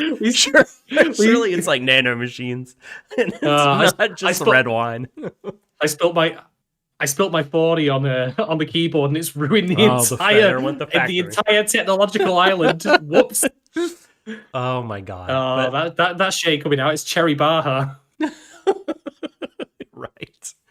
Oh my god. But they seem to be making things worse, if not in terms of the timeline, again, in terms of their ability to kind of know what they're doing, because things are just very different. They're very different now. Was the island even a thing in the original timeline? I think so. That's a question. I think it was. If it was, it happened a lot sooner than expected. It did, yeah. So, yeah, he said that they're... Yeah. I mean, it was also probably like a very, very tiny island in the original timeline. Could be. More like a jetty, shall we say. Yeah. Just a tiny little, like, dinky little warehouse, as opposed to this giant, a basement. Yeah, the basement. Yeah. Oh god. All right. Next question. This one. Save. Sorry. Go ahead. Next question comes from Navy Cherub. Matsumoto, what's up with this guy? How come he keeps failing so spectacularly at denying AI civil rights? Does he have a secret endgame, or does he suck at his job that much? Secret endgame. It's got to be a secret endgame. I'm not buying that everything's as given. Again, and the thing is, like, even then, it might just be that he thinks that the war was caused by something where in reality was caused by something else, and that causes Vivy's like perspective of I care about like all human life because I want to hear them to hear me sing wins out in the end versus his. The needs just the ends justify the means. If the road to the future must be paved in blood, then so be it. That kind of thing. Well, I'm gonna go. Sorry, go ahead. You finish. No, after you. Oh, so I'm gonna go rogue and say I think it's being played straight. I think that not that he's necessarily bad at his job, but that like, time travel tinkering is difficult because in this universe anyway, history again is shown as a river that will not be easily redirected. Plus, also, I don't think what they're trying to do is as simple as deny the rights versus the AI get the rights. Like, I feel like rather than flipping a switch, they have like a barometer they're trying to adjust to like an appropriate level to kind of not like see AIs wiped out, but also have them not evolve in such a way that it like freaks people out and they react, right? They want to direct evolution, like just control it and like put a cap on it to where they feel like humanity can keep pace intellectually and everything with that evolution. And that just seems really hard. I mean, that seems really hard if you're just popping in every decade or so to twiddle some knobs, I think it's tough. When you say that also speaks to Toge's ineffectiveness because they wouldn't have just, of course, done the instance that we've seen. They would have been active in that time doing other stuff. And they've clearly made no progress on stopping like the island or anything like that.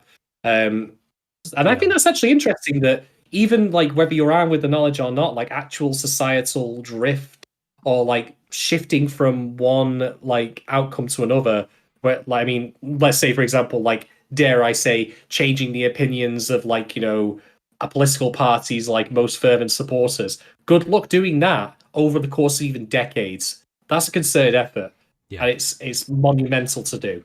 So I think that's an interesting idea that like you have these two forces running in parallel trying to shift things, and one is certainly more successful than the other, but even when it is, it's in ways they can't possibly predict. So that's certainly a nifty idea. Yes. But yeah, I think I think secret endgame, hopefully he's not working for GLaDOS. Cube, the second. Oh no. Next set of questions comes from Kate Rose. What do you think this show's core theme or message is? Kindness and compassion, and empathy over, again, ends justify the means is my view on that. Because the show again, like all of the successes Vivy has are because she cares about other AI or other people. All of the positive things happen as a result of her intervening.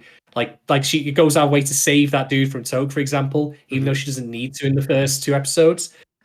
She saves Momika's sister when she couldn't before. She saves Elizabeth and Estella.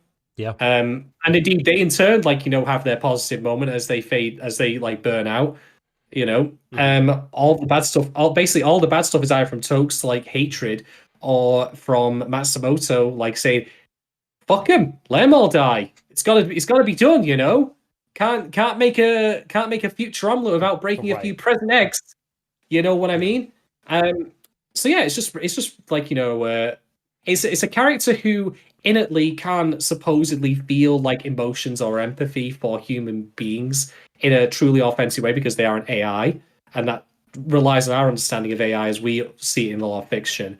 But it turns out that they are trying to or can even, and that's what wins the day in the end, versus the people who don't care about other lives, or be they human or AI. So yeah, that to me is the core theme. It's you know, caring and compassion over cruelty and avarice.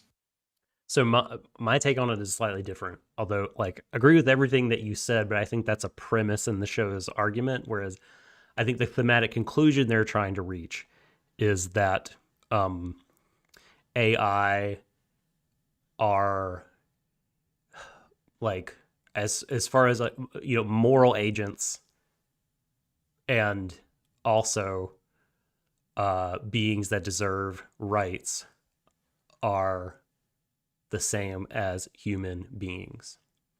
Because that, like, you have all these different kind of situations where we see them behaving indistinguishably from humans, like all the ones you talked about.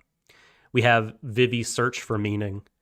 She has a very kind of existential question that she asks a lot of different AIs, which is, what does putting your heart into something mean? And she's trying to figure that out, and it's difficult to answer. It would be difficult to answer for any human being. I think Beth is a very interesting character. She's illustrative of, like it's not just showing, like, oh, AI, they could be human, look at how good they are. It's like, they could be human, like they are like human beings, in that, like, they could be very misdirected.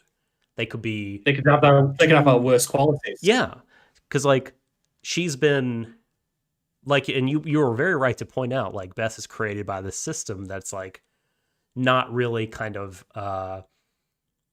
good about giving her direction, and she's just discarded, which is, if you think AIs are beings that deserve any kind of rights, is just awful.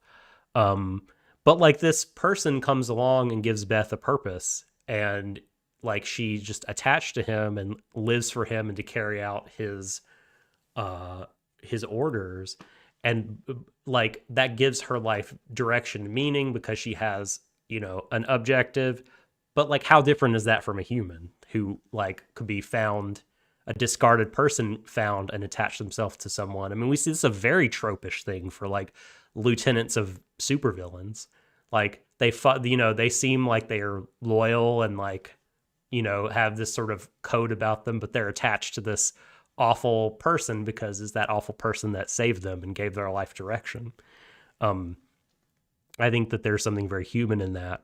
And then, like, Vivy, like, there's an example of her in episode 1 and 2, kind of, I think she's saying this to Matsumoto, but the politician hears her. She says, it doesn't matter how long an AI is active, but it's really about the quality with which they carry out their mission. And that's just so easily translatable to, like, life is short, but what really matters is, like, what you do for other people, or, following your dreams, or insert sort of other kind of aphorisms and purpose-giving, tropes or whatever here. I mean, I just think this show does such a good job at, like, demonstrating that, in so many ways, like, AI as imagined by Vivy, the anime, are so very human. And, like, people like Toke in the real world could probably drill down, right, and be like, well, here's the differences at this very molecular level, or this kind of original level. But, like, to me, I mean, or at a theoretical level even. But, like, to me, it's like, we talked about, I think, in Girls' Last Tour, having a generous definition of life, and, like, the AI and Vivy are, quacking like a duck, walking like a duck, and have feathers. So, like, they ought to be treated like ducks. I mean, there's just so little that's indistinguishable that it would just, I mean, I feel like if I was in that society, it would pain me to cause them pain. Yeah. You know what I mean? So I think that's the core idea, is that, like, like everything that you said about the virtue of caring, right, and the vice of harm, but like I think all that is in service of making establishing the idea that artificial intelligence, you know, as conceived in the future this way, like ought to be afforded rights. Yeah, it is ultimately what we make it. And again, there's no more clear evidence now what happens with Elizabeth and Stella, because Stella, you know, she's given opportunities that Elizabeth is not. Elizabeth is to be a scarred. They are otherwise identical. They have the same experiences and all that, but one is to be denied rights, whereas one isn't. It's very, again, very classical, you know, like Prince Pauper, that kind of thing, you know, two twins, two sisters, whatever you call it, two siblings, separated at birth. Environment dictates their response, as it does there. So yeah, and again, this ties back to a little bit to Wonder Egg, where Frill is also the products of the people who made her. So all the horrible shit that she did, of course, is in some way the fault of the of her creators, the guys who just like, fuck it, we're doing it because we can. I guess. I mean, like I said in that in the reviews we did for that show. AI, we have to treat conceiving it and bringing it into the world and what we ultimately want it to be in the exact same way as we would if we were bringing life, for lack of a better, because it is life of a source. It's just not life in the way that we might necessarily conventionally think of it. You know, it's not, we don't give birth to AI in the same way we would give birth to a child, for example, a human baby. But, you know, it's still the products of what we put into it. And yeah, that's I think that's a fine idea to have. Essentially, it's a good reminder, if nothing else. Like, I mean, because another thing to go back to one of the earlier questions we had was like, what other elements of, like, you know, AI stories do we see? It's often that AIs respond violently to aggression by humans to begin with. Like, we're the aggressors. The Terminator series for one, The Matrix for another. And by the way, the island, I couldn't help but think, if you've ever seen the Animatrix, the island in episode 5 is very similar to the island of the machines from the Animatrix. I think it's Robot City 1 or something. I can't recall. It's been a very long time. Super long. It's been like since that came out, since I've seen it, honestly. Yeah, but that was also a thing there. So again, wearing your influences on your sleeve, but probably not even intentionally, I should say. Just, I mean, that's just in the water at this point. Those like super influential sci-fi works. You know what I mean?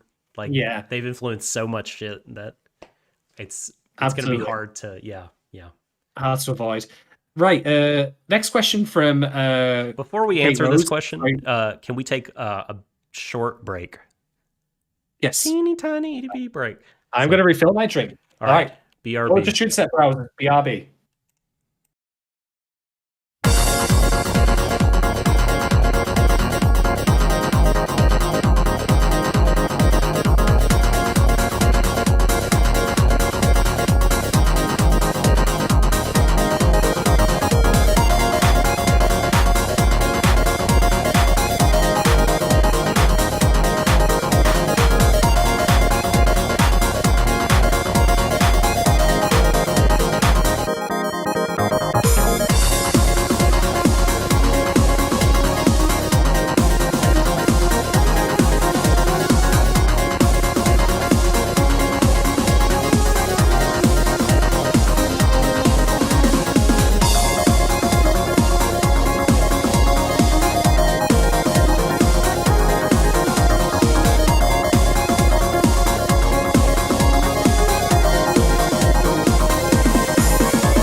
Hello, we are back. I have returned. I have a refilled mug of stuff.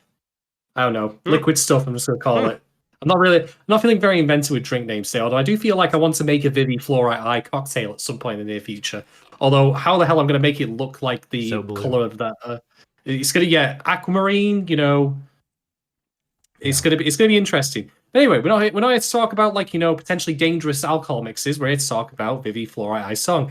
We have one final question from our patrons here from Kate Rose, and it goes like this: the use of AI characters and themes of trying to change the future have been covered many times already. What makes this show stand out to you in this regard?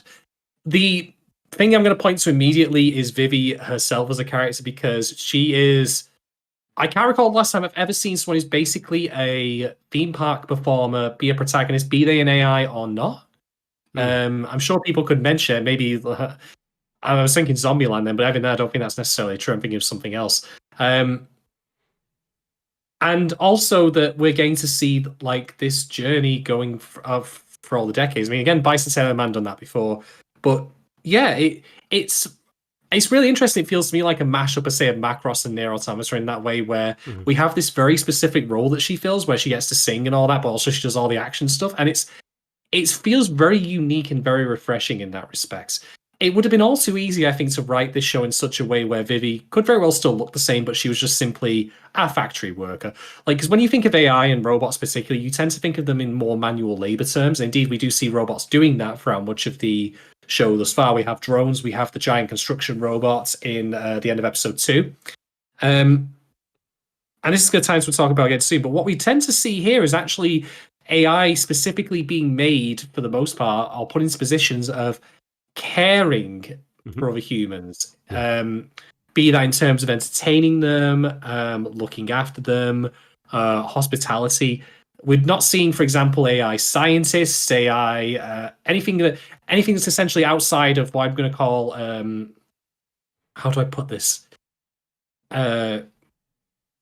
Basically anything outside of, we don't see any mathematical science ones or any hard labor ones or anything like that, any manufacturing ones. It's just the maintenance man in the first. We don't see any of that stuff, which is a refreshing and interesting perspective, I think. It's all too easy to say to have them be like, characters who are in those roles, but no, Vivy is a singer, and that is a fascinating thing to do, especially for someone who's an early generation as she is. And the show does a really good job of showing like her progression throughout that, which is also be a point I'll bring up in a little bit. But yeah, like that's the thing that sticks out to me is just her unique position, and her profession. It somehow works, even though you'd think it'd be really bizarre to have a theme park performer be this basically defender of the future. It's very odd when you put it together, but the show makes it work, and I'm quite impressed by that. I think to directly just bounce off of what you just said, I think like I'm really happy there's not a lot of technobabble and shit, because I think the show is all the better for it. It makes it stand out a little bit. Vivy, your positronic brain is off the charts. You can Exactly, see that a mile off. I think it's like relative to its like peers, I think that does the show credit. And I think doubly so because the show is like about like emotions and emotional storytelling. So I'm good with it. So what do I think makes it stand out? So I think everything that we've talked about to this point, like, and that Kate mentioned too, like the time travel stuff and presenting AIs in a credible way, like, and raising theoretical questions about our future, kind of cohabitating with AI. That's all really, really competent, if not very good. Like the baseline is very high of competency in terms of everything the show tries to execute. Two things I think give it a kind of a unique flavor are, like you mentioned Vivy, but specifically I'll say her interplay with Matsumoto, I think is really intriguing. I mean, it's funny, right? And there's levity there. It can also be quite chilling. It can be a little bit, he's really good about, like his kind of coldness can induce like a feeling of dread. And like you said, like, oh man, this is what Toke is afraid of. This sort of uncaring, kind of like this being making calculations with other people's lives based on nothing more than like a line of code. But Vivy is showing that like not all AI kind of like that there's more than one kind of conception of AI. Like, you know, she sort of is operating under the same mission as Matsumoto. They're sort of different. Like, you know, his is directly stop the war. Hers is keep people smiling. To accomplish that, she needs to accomplish Matsumoto's mission. So it's sort of a submission of hers. But it's interesting that they have the same goal, but like they interpret those objectives so differently and employ different methods and have different conceptions of what it means to succeed. Which it's super fucking human to have two people have this two entities have the same information and absorb the same stimuli, but go these totally different ways. Another thing that I think is really great about the show is the structure. I really like the two-part kind of episodic is not quite the right word because there's a serialized? No, it's not. It is serial. That's the thing is like it sort of walks the line between being serialized and being more kind of self-contained stories. Like because there's a strong through line throughout, but also like you get kind of a sense of closure every couple of episodes. Like the structure is so neat that they have with the whole time thing. Like basically is you have this future endpoint, right? That Matsumoto sets out like this thing is going to happen and it's very bad because it's going to lead to the downfall of civilization. Okay. How are we going to get there? How are we going to stop it? Like we have a rough idea because Matsumoto says we need to do X, Y, and Z. But we are shown over and over again that things turn out differently. Like there's all these variables, like there are things at play that Matsumoto either is not telling Vivy or just hasn't accounted for. And so how we get there and how we end up kind of preventing what's going to happen from happening is so, I mean, it just gives the show like a really cool hook to me. And it's really, it keeps me going. Like if sometimes I might think like, well, this is getting a little meandery here. And like the middle 10 minutes of episode 1 of a 2-parter, it's like I can focus my mind and be like, well, I know what's eventually this is going to lead to some real shit. Like there's some stakes. And so that's really, I don't know, for me, been a great thing about the show. It's just those kind of anchors and keeping it like there's momentum there in the way that it's telling the story and the way that it breaks it up is just so nice. I'm into that. 100% agreed. Right, that brings us to the end of our patron questions. So thank you very much to all of our lovely patrons who contributed. Covered most of my sidebars. I do have a handful of smaller ones left that I want to bring up though. So I'm going to get right into those now. Actually, the first one I want to bring up is I don't think this was intentional on the show's part, but I did really like this little element, which is I actually kind of thought the show was being a little satirical about the nature of theme parks. In that they felt they could replace the performers with androids, because I make no aspersions or like I don't mean to like obviously slander people who are performers at theme parks, but I think for some of them it would be the case of like, you know, they're not doing it in the same way as an actual like fully invested musician would, where they're doing it for the art, shall we say? If you're doing like the same routine week in week out on stage, whatever, where you have to play Darth Vader and you're doing breakdancing or whatever. If you're at Disney, I don't think you. I mean, maybe some people are, maybe they're not. But I just found How it. dare you accuse people of just greed? Whatever, you know, they're taking up a residence in Vegas, you know, for the art of it, for the craft, to pursue higher, lofty visions of what music could be. I just think it's really interesting how we're gonna have this singer appear on, you know. We're having a singing android rather than actual human singer, as it would be at the start of that timeline, because that's how the park views its performers. Like they views them as replaceable with like androids, you know. Even when ultimately Vivy is not really all that popular to begin with. No, which is kind of I just thought that there was something satirical about it. I really liked. I mean, I know that the show doesn't really want to go into either by design or otherwise into the reasons why Toke don't like androids and all that. But I just found it interesting that place has literally replaced all of their human staff, save for the like specialists, like the guy who does the maintenance on Vivy, with androids. And I think it just really speaks to like how, oh, these people are disposable, we can replace them with a facsimile of a person.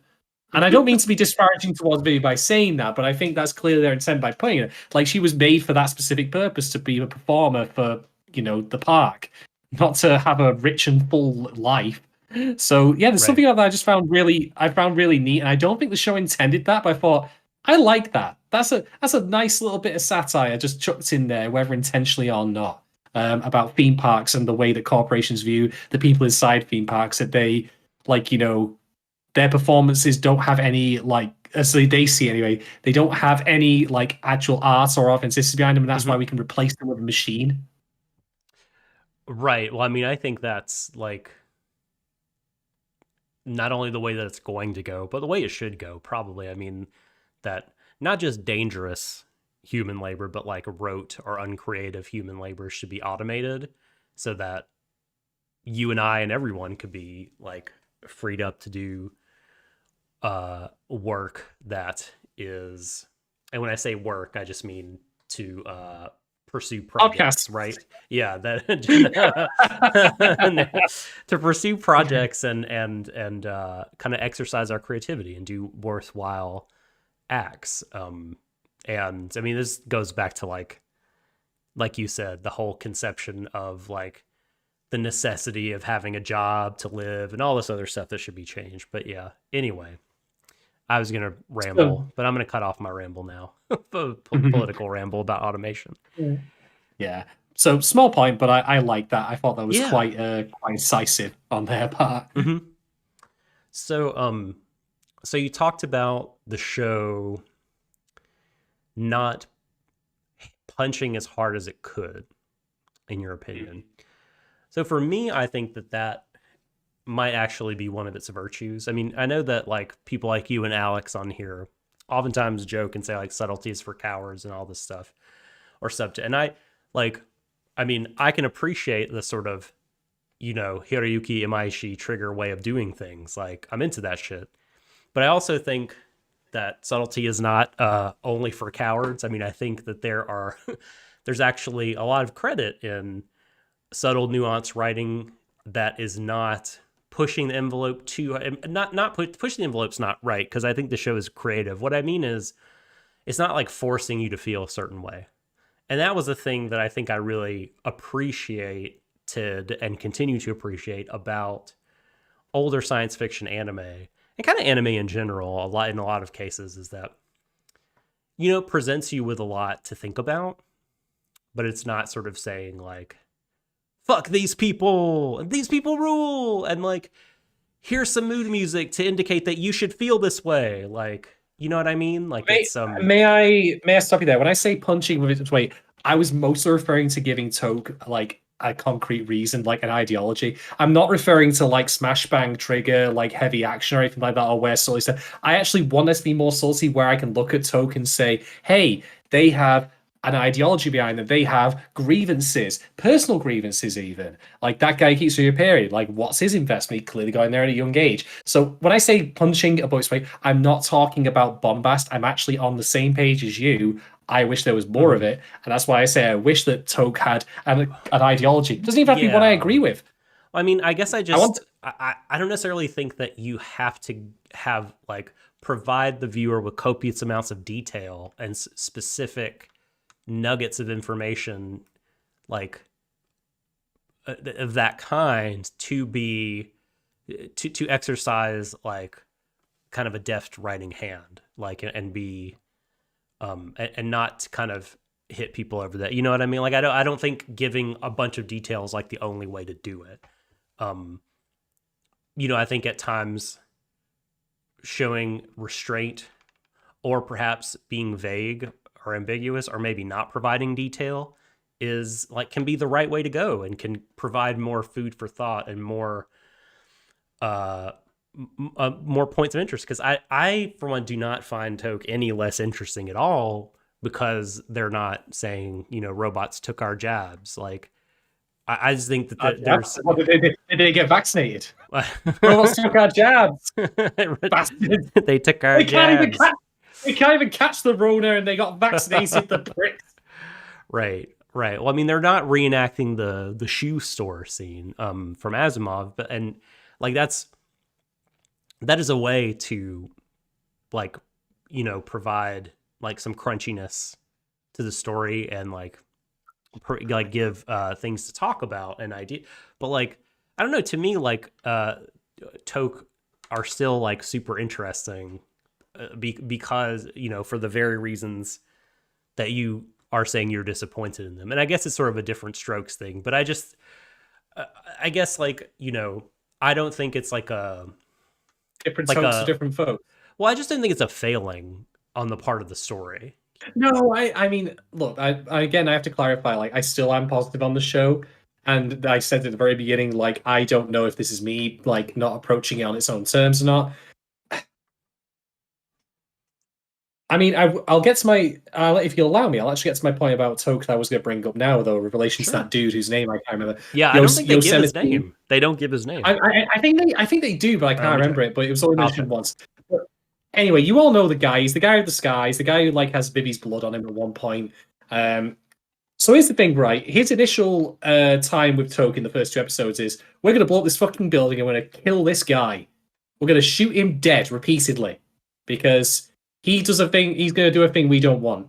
And in the next 2 episodes, their plan is to frame AIs by dropping the Sunrise Hotel into the ocean. Right. And the thing is, though, right? They 5 years, no, 15 years later, I guess. Right. Yeah. They have a plan led by this guy who's now not an underling. He's actually leading them, which is important. Yeah. And the plan is actually really quite interesting in that not only are they going to drop the hotel into the ocean because of this AI, they're going to remain behind and give their lives. And why would they do that, you might wonder? What the hell is going on here?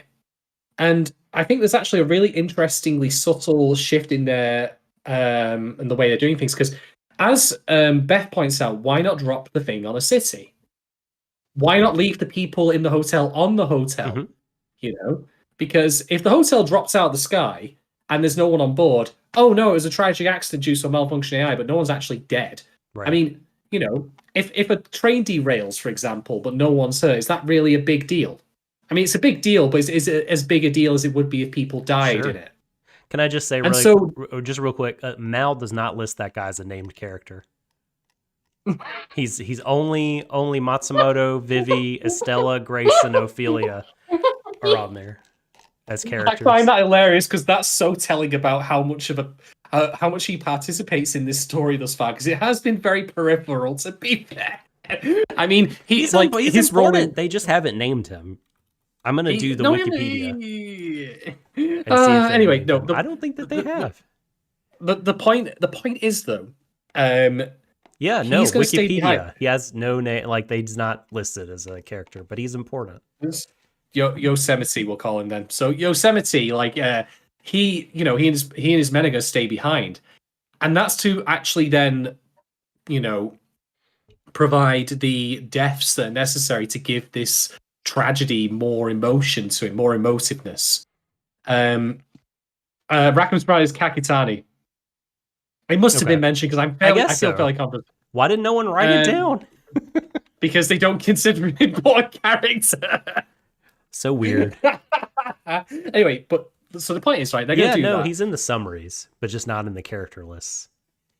So he's going to sacrifice his own life for that, and I actually think that's a notable shift in the way that they operate from the first 2 episodes to the next pair, because they're not going to sacrifice other people's lives to their agenda. They're going to sacrifice their own. Not just him, actually. It's like they're all going to do it. They're all completely on board with this. The only reason it doesn't happen is because Beth's like, well, that's in contradiction with my mission as a life giver for you, Yeah. And so I actually really, really like that, because I think in some way, without Yugo Kakisani, that's his full name, without Yugo admitting it, I think he has taken Vivy's saving of his life on board. And I actually think that's a really brilliantly subtle change. Like, I mean, I still think he's mostly peripheral because, to be fair, his presence in episodes 3 and 4 is not mostly for that reason, but more because he's the inciting element behind what Elizabeth is doing. Yeah. So that's his main purpose there. But I still think that's a really, really interesting and subtle shift in the way Toke operates that I think really goes to show that even though he still hates AI, he has still been profoundly affected by one that saved his life. Mm-hmm. That's a really, really neat thing, I yeah. think. Oh, sorry. I thought you were gonna. What was your beef? You were gonna continue about your beef with Toke. My beef with Toke is I wish I had an ideology. I don't. I mean, I think at the end of the day, I mean, as they you say, clearly do, right? I mean, like we're just not what is told it? what it is. But again, I think that's. I don't think that the viewer has to be provided with every piece of information to have a believable or a credible or a good story. I mean, I think it's so, I don't know, it's just easy. It's so easy for me to like imagine this as, again, some kind of reactionary protest, born of an amorphous blob of reasons that remains active through the years because they're just hatred in there. I mean, how do you explain the hatred, right? I mean, they clearly hate AI. Like, it's like it sort of doesn't really matter what their justification is in some ways. All we need to know, and all we're like really in some ways, is that they hate AI, and that's clearly demonstrated. So, yeah, like it, and that doesn't make it more simplistic for me. I think it, like, I don't know, I have to kind of play a more active role in kind of thinking about and framing Toke. And I don't think that that's like headcanon. I think it's just like taking what's on the screen and what's presented and like making a coherent thing out of it. I think we'll have to agree to disagree. It's like say different Tokes for different folks, No, as I say. very good. Yeah, Very good. the joke's too easy. The Tokes. And the thing is, Tokes. I still do agree with you that the way that you framed it works. But my final thing that I'll say before we move on from it is, why not both? But I'll leave it there. Because I think Disagree. it would be. I think it could be worse. I think it would be worse if it was both. If they gave a concrete reason, in my opinion, I think it would be worse. Fair enough. Right. What's your next talking point, Doc? Oh, do you have another one? Because we were talking about me. Or I guess no, that was you. Okay, so I can go. I'll go. Okay. So I've talked about like what I think are the big foreground themes already. We've touched on those. AI is human and history and fate, as fate as a thing to be fought up against, and the structure and Vivy search for meaning. But like, I think there's a really interesting background theme, sort of a looming question as I've labeled it in my notes, which is like the show, its examination of two ways of thinking about ethics. Because Matsumoto and Vivy have to solve, like they have this ethical question they're addressing, right? Like the war, AI wiping out human beings, they're saying is bad, right? So they have to fix that. They have to like take actions to address that. And some of these actions bring about some bad consequences. And some of these actions are going against what appear to be like unquestionable goods. And I think this leads to a lot of really interesting questions. And even if you don't think that they're interesting in this context, I think like taking a lot of the framework that I'm about to talk about and like applying it to other situations, like can be really interesting. But I do think this show raises some interesting examples of like these two approaches to ethics that are in modern times, like often the two approaches to ethics that are battling it out, right? In moral philosophy, in philosophy departments among ethicists and moral philosophers. And that's like consequentialism, mainly sort of typified by utilitarianism. And then a sort of duty-based ethics, which is commonly known as deontology. It's a Greek word for like, the science of duties. And utilitarianism is concerned with like maximizing the good, Shadon, concerned with, and most of them kind of define it in terms of like a pleasure pain sense, like the most amount of pleasure, the least amount of pain for the most people. You try to make, in other words, in the context of the show, like that would be Matsumoto's perspective, because for him, killing the odd person to stop the war and say, like, it's a numbers thing, you know, the needs of the many and all that. the needs of the many, totally right. I mean, that's what both an act utilitarian, which is someone who just makes that calculation based on an action per action basis, and a rule utilitarian who wants to make moral precepts that are generalizable, would think about it in that way. Like, are actions and by the way, these two kind of moral philosophies about how a person should act should be distinguished from something like virtue ethics or some forms of classical ethics, which are more about what kind of person you should be rather than sort of action based. But like, getting back to this, definitely Matsumoto represents the utilitarian voice. Like, he's totally the consequentialist. It doesn't matter what the choice that you make is, as long as it leads to, a net positive on the pleasure pain scale for humanity. And so that's there. And Vivy is following along with that. But if you think about in real life, just take a moment, I think, to think about like what the thing that they're doing in episode 1. We'll take the episode 1 as an example. They are like trying to make a bill that would recognize AI rights fail. Give them names. Right.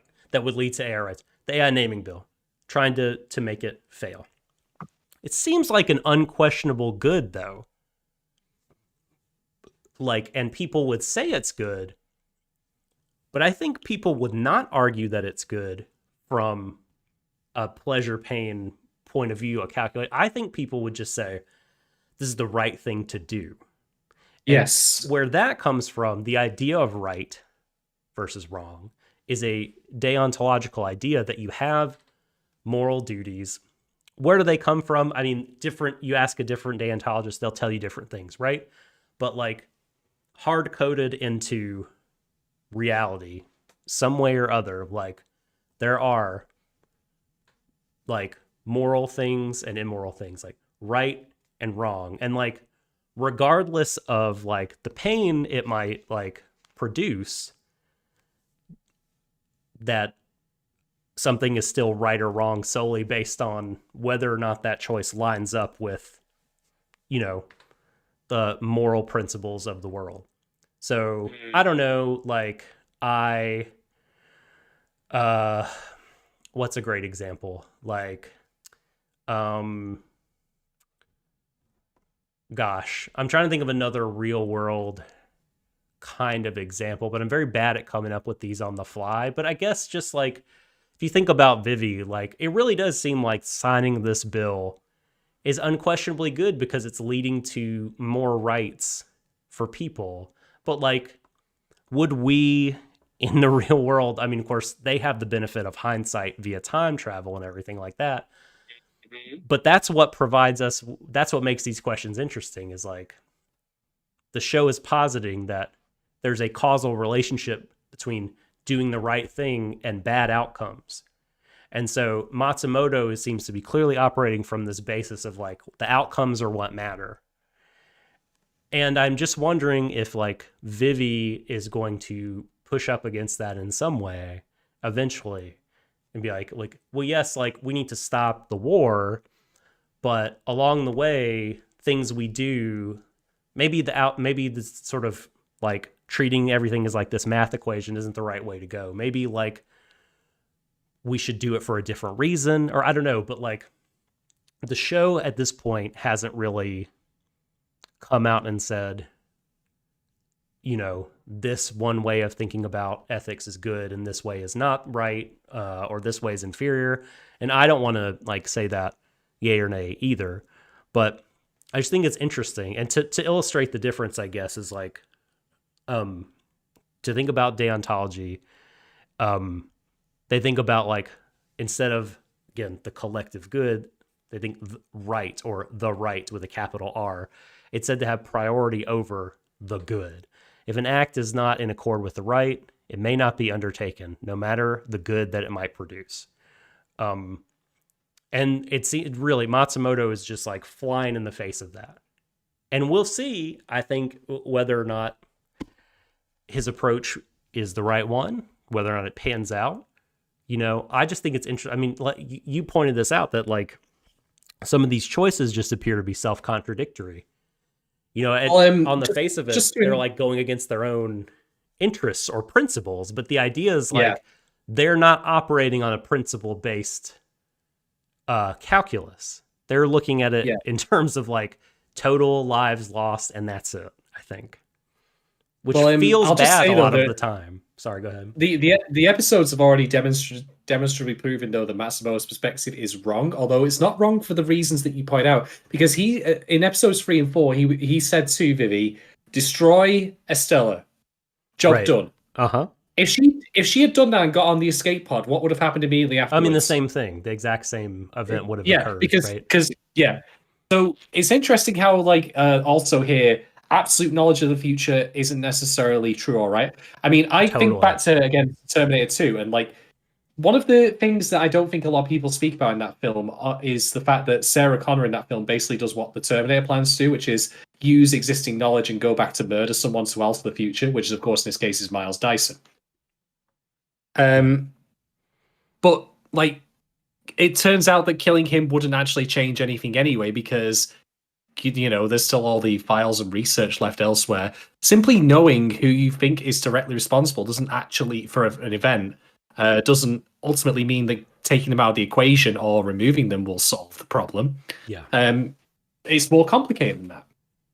And so already it's proven Matsumoto is incorrect, not even just because of an ethical perspective, but more just because like you can't rely on established history. And I think that's a really neat thing that Vivy has established as far as the show, in that even if you know with absolute certainty as an AI, like as they would, because they're obviously not like foul, they're not subject to foul memory, like they have established facts as they know it. Like history, it misses out so much detail. It does. It's really, really interesting. Well, and then just like I was saying before, their conception of causality in terms of history is really intriguing, because they really are operating on this idea that, like, I guess, like events, like you can, metaphysically speaking, cordon off these objects called events, right? An event, you can't break an event down into its constituent parts. You have event, and events directly affect other events, which directly affect other events. That seems to be the model they're operating on, right? And like, there's a direct relationship, and this is what Matsumoto's like theory is. And so if we change this one at the base, then we can avoid the ones further out. But like, I mean, I think you and I know that like causality is like this, I don't know, it's a lot more complicated and not really as deterministic. There's elements of randomness in the universe at play in terms of a quantum perspective. Also, like I feel like we really should just play that scene from Soul Reaper that I mentioned, because it's just great. And I'm gonna after the pod, I'm gonna link it to you because it's just great. Well, and there's like so many, small kind of like, there's a lot of different things that go into. I think the event as simple unit conception of history is like bogus, because there's like all these individuals doing things, like there's like interdependent causes, and it's just way more complicated. And to be fair, that's way too complicated, I think, a level for an anime probably to get into. But like I don't know. I think, yes, Matsumoto is wrong because he has kind of the wrong he's been proven wrong so far because his model of history is incorrect. But I'm interested in if the show thinks that he's ethically mistaken. Yeah, if his perspective is, yeah, I agree. It'll be interesting to see going forward, and I think it'll.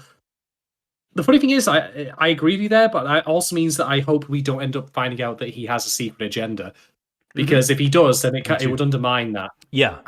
It will be I think it would be better if he legitimately was doing what he like his goal as stated. It just turned out he had a shitty way of going about it, as opposed to, well, actually, I was planning this all along. Like, no thanks. Yeah, I mean, and if we're to believe the very first scene, it would appear that Matsumoto has legitimately been set up to save the human race, right? Because like you have that professor with the bloody shoulder running, into a room to activate. He's like typing messages to Vivy, setting up Matsumoto, it seems. And like, everyone is saying like, what are they saying? Like, are you okay? Or do you have a problem? That's the AI's malfunction. And then like, and then it's like, if you say that you're unhappy or you have a problem, they just kill you. Like, and so it's graphic as fuck, that opening scene, by the way. Grisly stuff.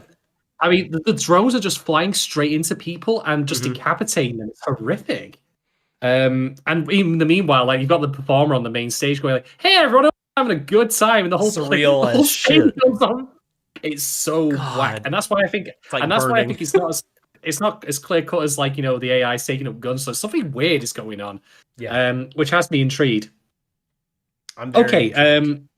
I am too, and I think that's a great point by you about the ethical frameworks there. I'm really looking forward to seeing how that pans out. And again, I hope that it is legitimately the Matsumoto is like, I'm doing this for that reason, just not for the right reasons, that kind of thing.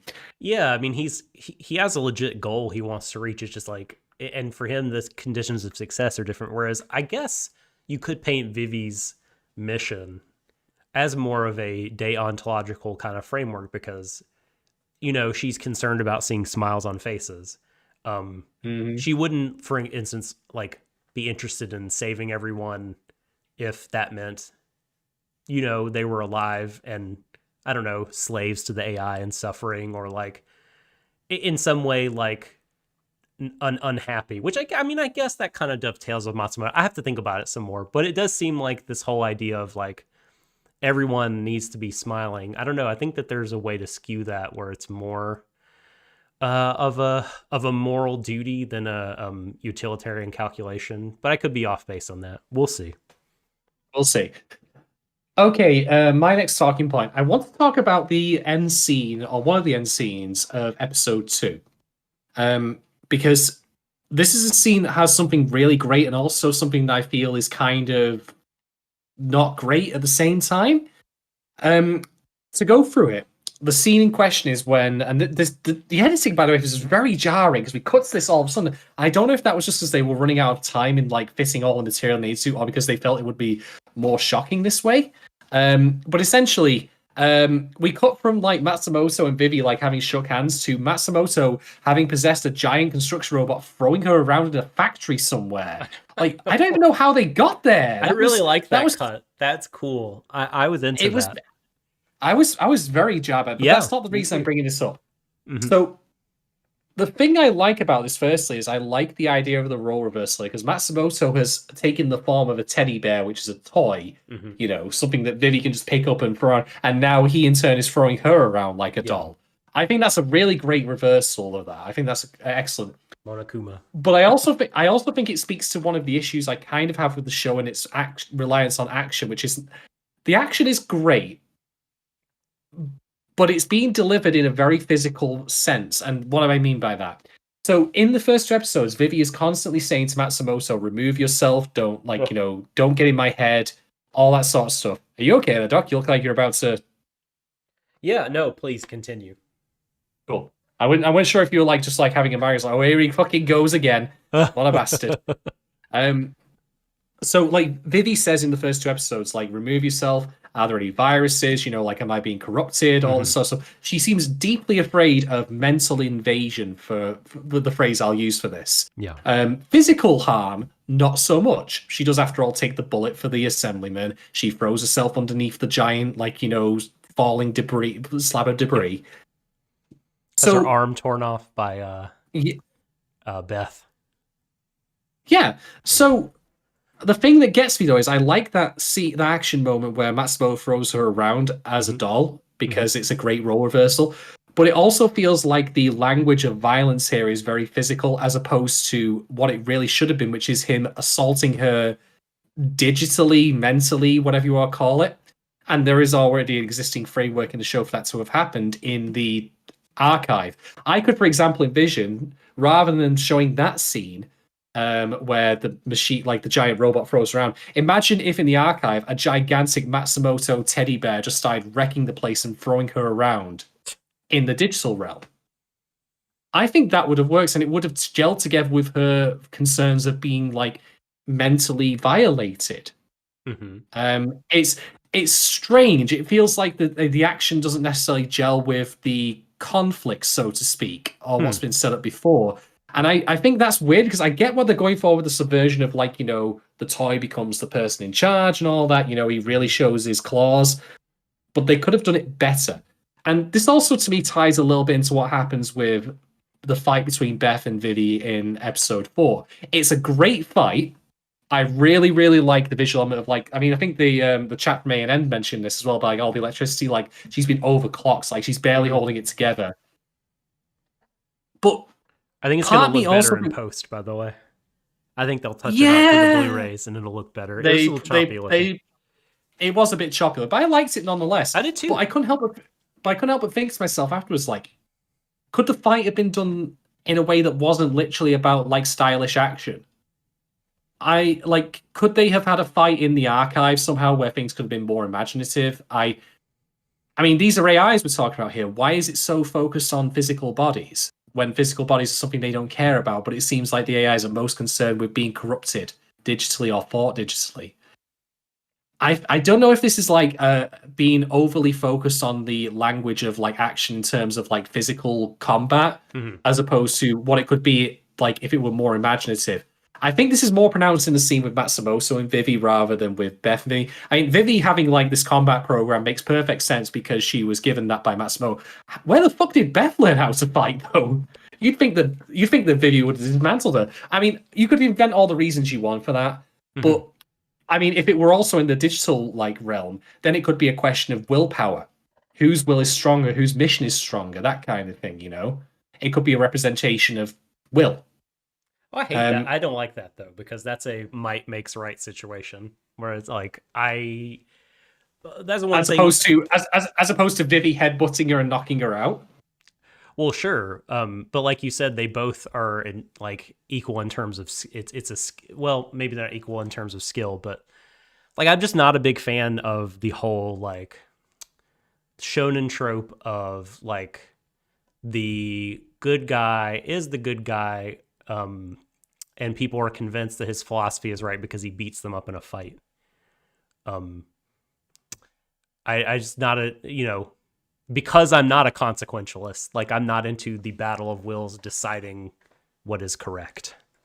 Well, they are AIs. It is a battle of their wills as opposed to them being worn out physically and such, unless they're literally decapitated. It's a physical battle, not a willpower battle. I mean, it's different when you're talking about it in the abstract realm, where it's literally their willpowers are fighting. I'm good with it being a cool karate fight. It would be their digital personas, and that could in turn. And it was a matter of luck as well, because Matsumoto struck her with a virus. Remember, Matsumoto put a virus on Beth. Yeah. And she was distracted. I just think that, and in that way, she could be because what it was her undoing was that she was distracted by Stella's armband. Not that her will will to carry out her mission was any less strong. I should stress here. I don't think it's as as prominent a problem to me as it was in the Matsumoto versus Vivy thing, but it just felt like a symptom of the similar thing where it feels like the creators, for all the imagination they point to all these worlds and timelines stuff, like the action is very much still punch kicky stuff when there's avenues to go elsewhere. Well, I think that would dehumanize the AI more. And the AI, like the big thing about the show is that they are human. In every real sense that matters, they're human. Do you mean they occupy the same physical spaces as well?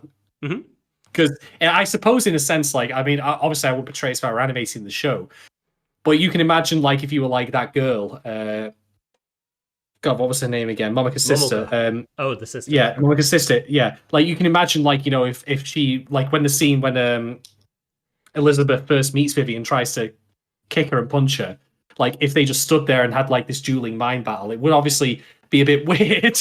But I just think that I think that, like, if this is meant to be about like AI and what AI can do, keeping them limited inside a physical body and not going further than that when there is an open avenue for them to do that with the archive, to me feels like a missed opportunity.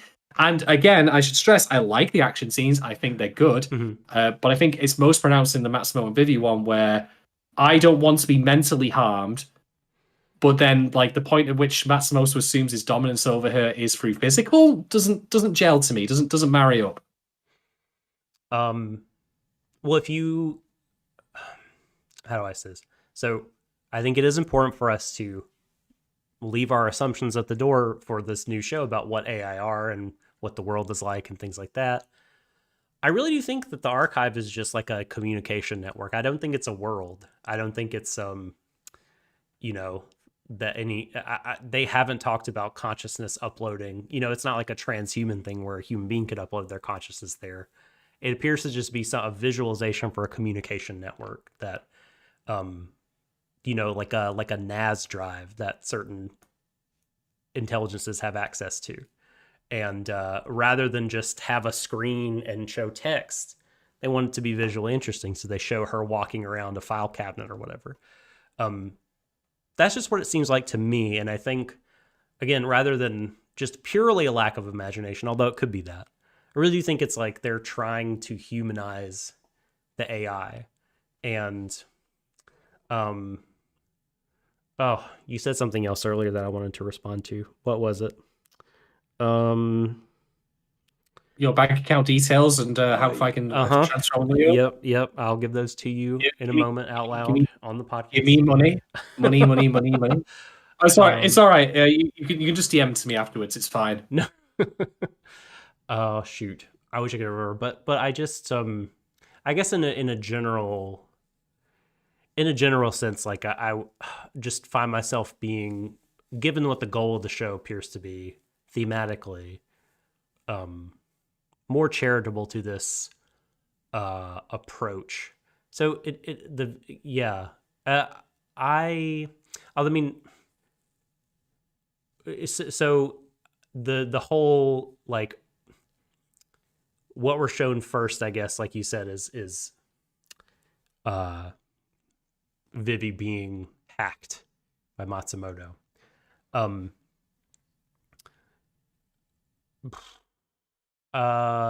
I don't know if it seems like you place a lot of importance on that. She says many times throughout these episodes, like, am I being hacked? Like, are there any abnormalities? Like, she places great emphasis, and so does the show, on her mental or digital integrity, as opposed to a physical, like, integrity. Her body, whatever. I lose an arm, I'll put a new one on. I get shot, whatever. I throw myself underneath a giant slab of concrete, whatever. I don't care. Like, that's the thing that she cares about. And so to me, it feels like they could have done that scene between her and Matsumoto in a way that would have emphasized that, rather than being about, oh, I'm going to toss her around like, you know, a ragdoll, which works its own way. As I say, that is a good It was a jarring hard cut. And I mean, you're right. Like, yes, like, but I guess, like, again, I just sort of see it as like, I mean, if you're a computer, you don't want to be hacked. And if your body is, you know, parts of it are more replaceable, you know, that is a difference between AI and humans. That's like a physical difference where you don't have to worry about that as much.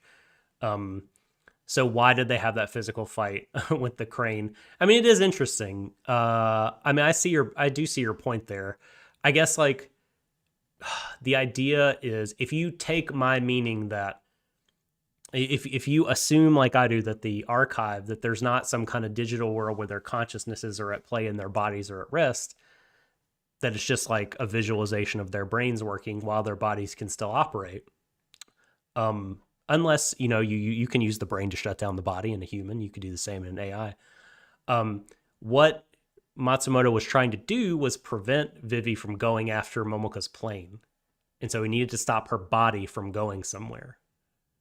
And, I suppose time was of the essence. I don't know, there's reasons you say, but like, but I do see your point. Like, I mean, it could have been done differently. I guess, like, it just doesn't, it doesn't feel like a huge, it doesn't feel like a huge flaw to me. It feels like, well, they could have imagined it differently, you know what I mean? But like, it's a missed opportunity, because I think I'll boil it down to this: like, what would two AI fighting really look like? Does it need to be two actual physical bodies punching each other? I think that could have been something that, if they wanted to take this idea of AI and conflicts and such further, they could have really experimented and gone hog wild with that. And I think that would have been really, not only visually cool in its own way, but I think that would have also been like, a real expansion on the idea of what it means to have AI like in conflict with each other, rather than just, hey, I mean, again, to go back to Terminator, like, obviously they couldn't fight each other, at least in the law, but like, it's two robots punching each other. What if we take it a step further? What if AI can actually fight each other in other ways than they punch each other until one shuts down? Yeah, it's interesting, but I guess it's like, I just keep coming back to this, man, that like, if they totally disregard their bodies, they will just seem so other, and that would just undercut the message so much.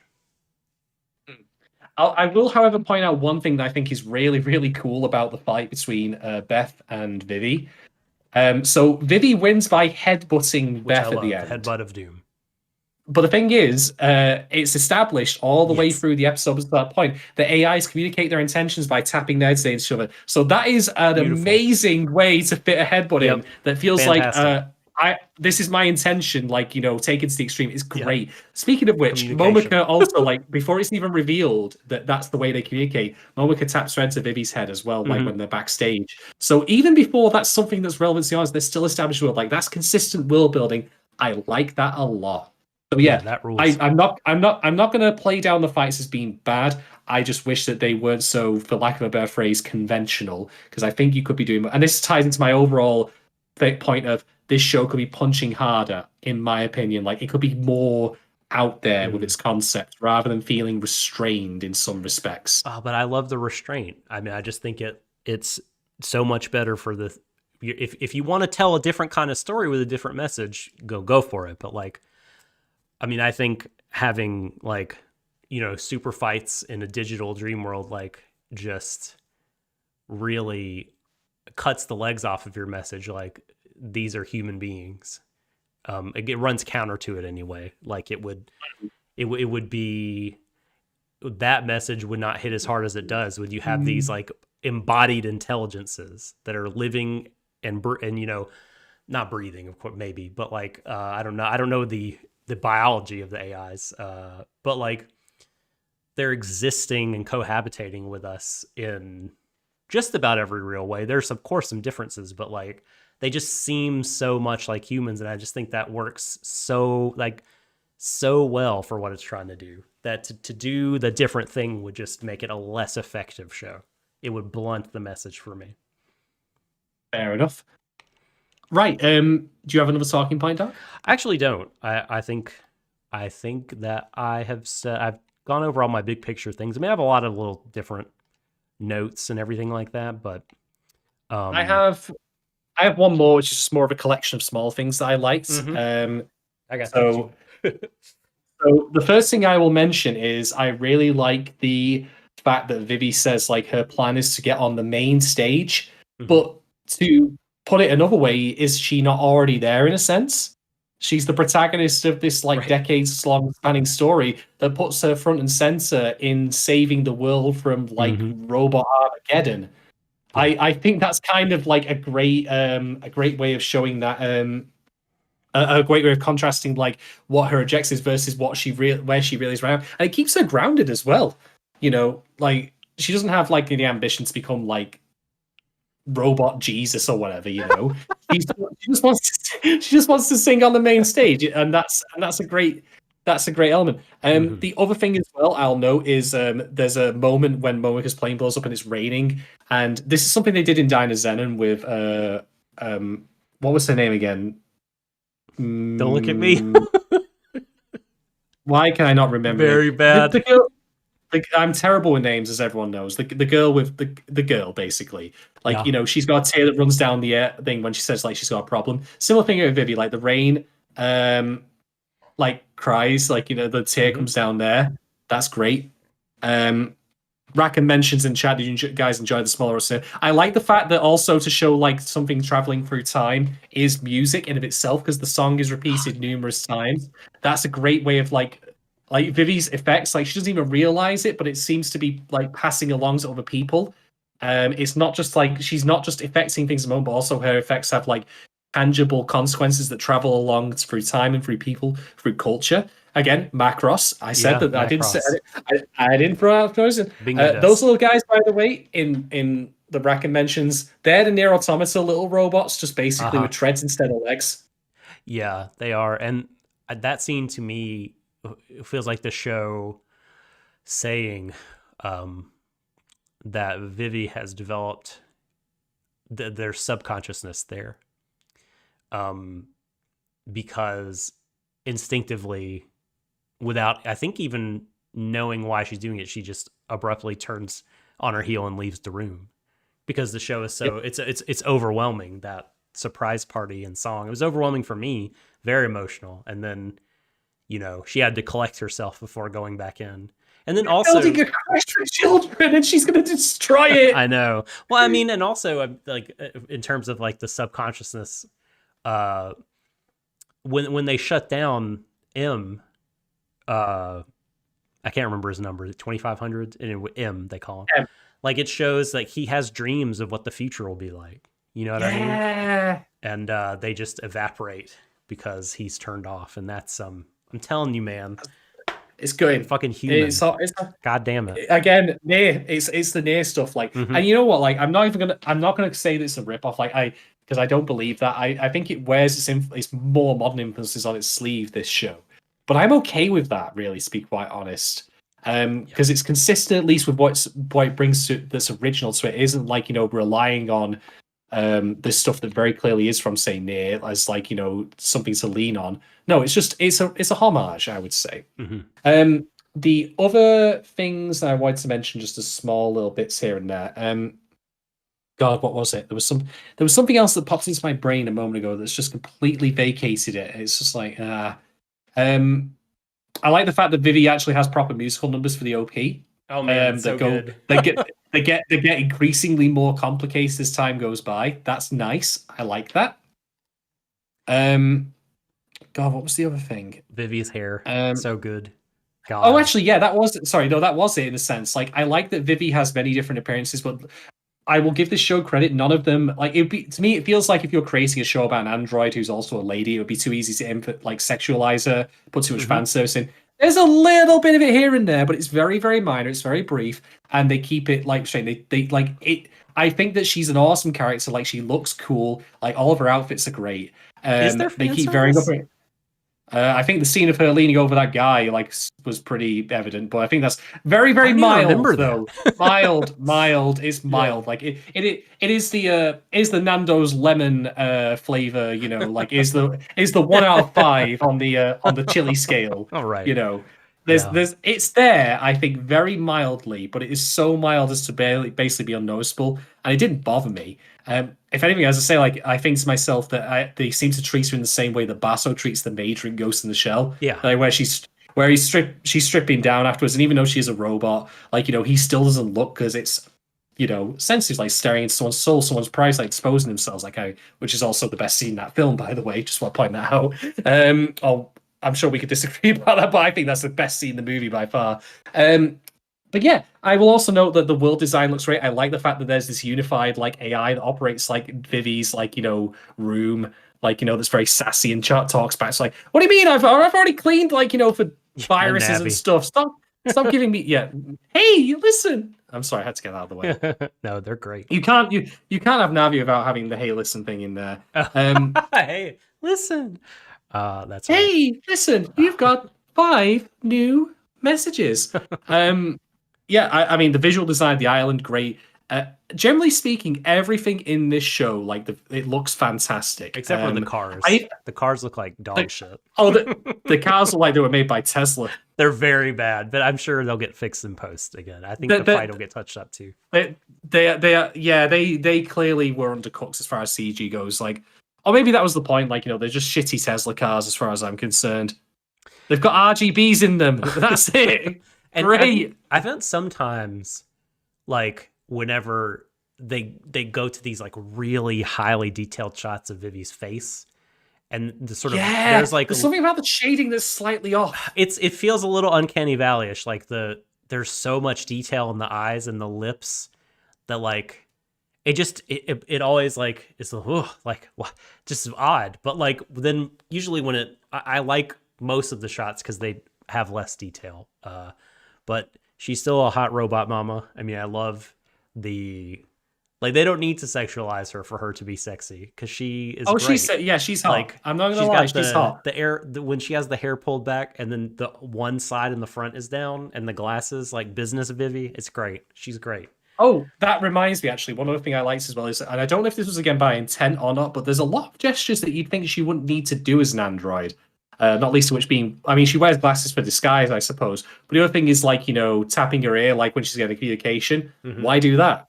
But they're all in there. Like, it makes her feel more human, like little things that we would do. Mm-hmm. Like, if I get a phone call on the headset, I'd be like tapping it. But she's not wearing one, obviously. It's just radio. Interesting. So, yeah, so they do little things like that, and even little things like the guy in the car, like the professor guy. The car warns him that he's going over the speed limit, and he's just like, "Shut up!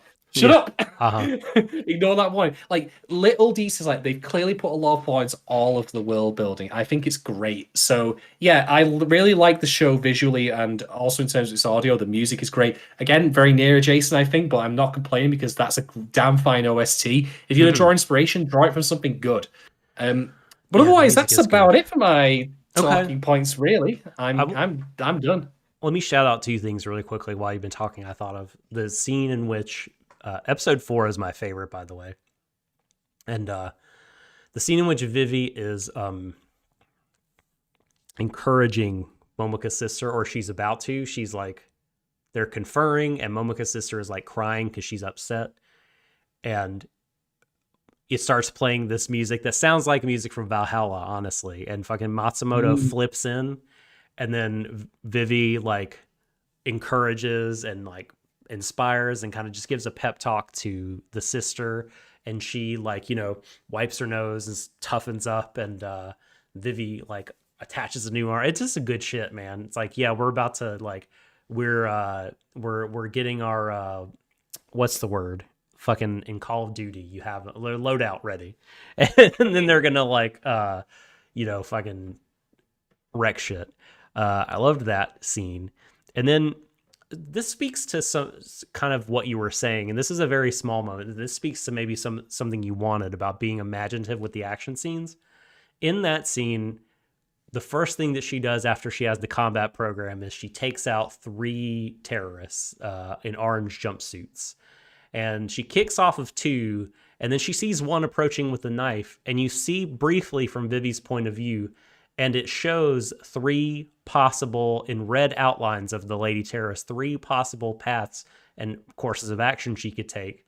And then it shows the most probabilistic one, and then Vivy acts on that one, and that's the one she ends up doing. So in that way, I think they do show kind of like, again, it's very brief, but they show like, this is not just a human fighting. This is an AI pumped up with a battle program that can calculate probability of attacks and things like that. I thought it was a really good touch. Yeah.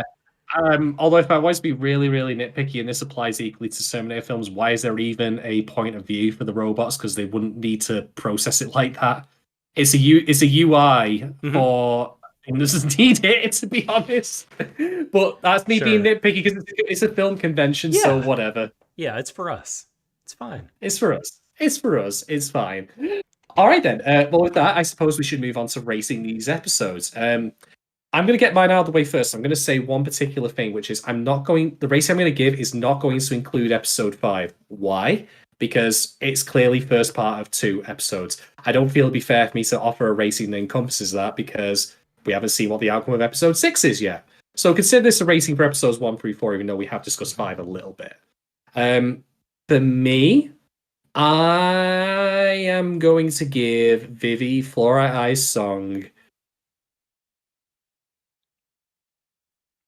4.25 theme park holograms out of 5. I still really like the show, and I think that overall I'm going to give it more credit because I'm probably just being like, well, it's not what I wanted, and you know what, and that's my, I mean, it's like when we covered Akadama Drive, we approached it on its own terms, and that's what made that show really great. And so I probably need to cut it a little bit of slack. But I do still think that there are ways in which it could have gone even further than it currently is. Because clearly this show is not short of imagination. I mean, just to put the set pieces in order here, we have the murder of an assemblyman, the colony drop of a space hotel. We have AI Island, and that's what we've just seen thus far. Who knows what comes next? Mm-hmm. Also loving the visual image of the Tower of Babel, by the way, that they're building for the AI. I'm like, yeah, I see your imagery there. I know what you're talking about. That was actually one part of the show that I thought might be a little that they didn't need. That might have been a little too much layering on of the stuff. They're gonna be in that tower for the final set. The tower, you don't need the tower as a barometer. I mean, it's very video gamey. It's going to be the final set piece, I assure you. Also, the tower was in near as well, so there you go. Anyway, but overall, I really enjoyed it. I'm looking forward to more of it. I'm glad it exists. Mm-hmm. We don't get anime like this, both in terms of being sci-fi in the way that this is sci-fi, and also just for original concepts, generally speaking, at all anymore. I thought we were basically done with them for a while. I'm glad this show's been made. I'm glad it's as ambitious as it is. I'm glad it looks as good as it is.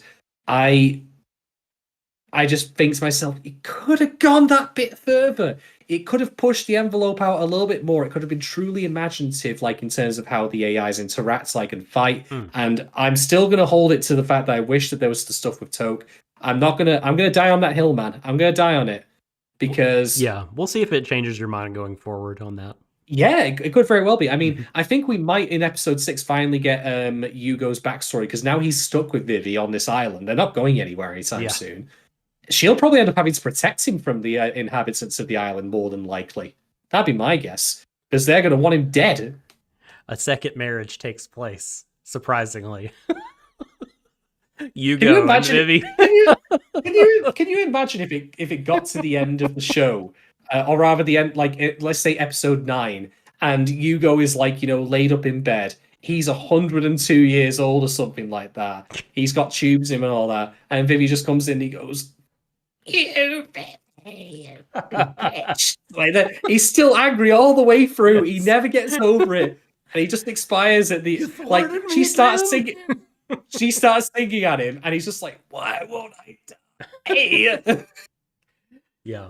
I mean, if the show took that funny, where he gets progressively less and less dialogue, and it's just the end, he's just like, "No, why did she torment me?"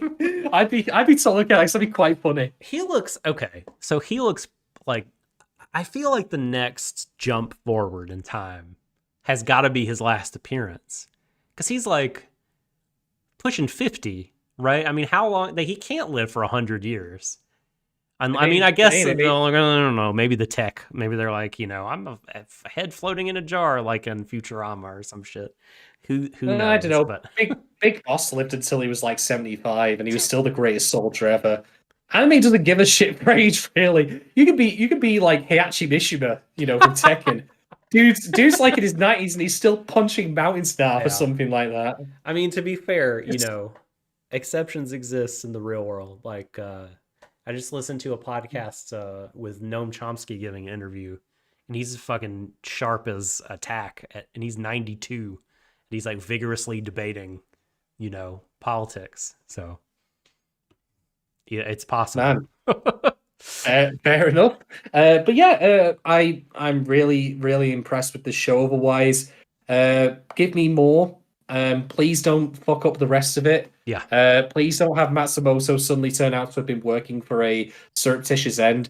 Like, No. let's actually have a conflict between the ethical perspectives and viewpoints that you propose there. I think that's a great idea. Please deliver on all the good shit and go a little further. Like, you're that close to getting the plus on the end of your A, Vivy. That's basically what I'm going to say. Yeah, it's true. I mean, it's just like I can't quite articulate. There's a thing here that I want to express about like the ethical quandaries, and that it's like, I think it's that in a universe where time travel is possible, like that makes consequentialism and ethics like a real science almost that you could do. You know what I mean? And like we could they're sort of showing it as a test case whether or not it works, because it's not, you don't have to. I guess maybe you could argue, like, if you're a super big utilitarian, like, oh, deontology, it's outmoded because we can measure consequences like pretty easily, and we can go back in time and like kind of tweak it or whatever. But anyway, this is more rambling. How do I rate the show? I am going to give it 4.5 cubes that can fly, that aren't just cubes, out of 5. I think apart from a few visual elements and the tower, which is not a big deal to me, I think by and large the show is really doing everything right. I do think that for some reason I'm thinking about Girls Last Tour, and it's pushing some of the same buttons as that show did. But I think that this show is going to, if it stays on the trajectory it might feel like I might feel warmer towards it, because I feel warmer towards Vivy as a character than the cast of Girls Last Tour. They're different shows, not to like compare them directly too much, but they do feel similar to me in the respect of, like, I don't know, there are these science fiction things with big ideas that are really fun to think about and kind of chew on. But yeah, I find myself very quickly getting attached to the characters in this universe, more so than the other. But yeah, no, I think, there's so much here, and I'm really curious to see where it goes, and bring on more Vivy. Thank you, Con of Money lovers, for voting for this show and for supporting it. Indeed. Thank you very much. Right, that brings us to the end of the podcast then, in that case. We'll be back next time with the next block of episodes, because Vivy is a 13-episode show, so we're going to be doing blocks of 4 episodes next time around. But yeah, thank you very much to our patrons for supporting us both financially and just otherwise wanting to, help us have our platform. I really, really appreciate it. I'm quite honored that you're willing to, let us have our opinions out, and then you feel that they're worth your time in such a way. Thank you so much for that. To those of you who might be listening to on Free Swear, that equally applies to, to be honest. Like, thank you for taking the time to listen to this podcast. I hope you found it informative. If you have, and you think yourself, hey, I want to support them, might not want to drop a bit of money their way, time to tight and all that, just give us a like and subscribe on whatever service you find this on. It can be on Spotify, it can be on Apple Music, you name it. Drop us a 5-star, fill out, click those buttons. Like, we're all in a big skinner box of life, but you can afford to just pull up a couple of leads for us, can't you? Why the hell not? Why the hell not? But otherwise, from myself and Doc, take care, everyone. We'll be back next, I think it's going to be 2-3 weeks from now for the next Vivy, but otherwise we're going to be covering Boss of Tier Tomazaki for the $5 patrons. Oh boy. And of course, more Diner Zenon coming up as well. Yeah. And otherwise, thank you very much, everyone. Take care, stay safe. And as we have to say on this podcast, embrace you, everyone, to the ends of the universe. Good night. Bring back the brothers.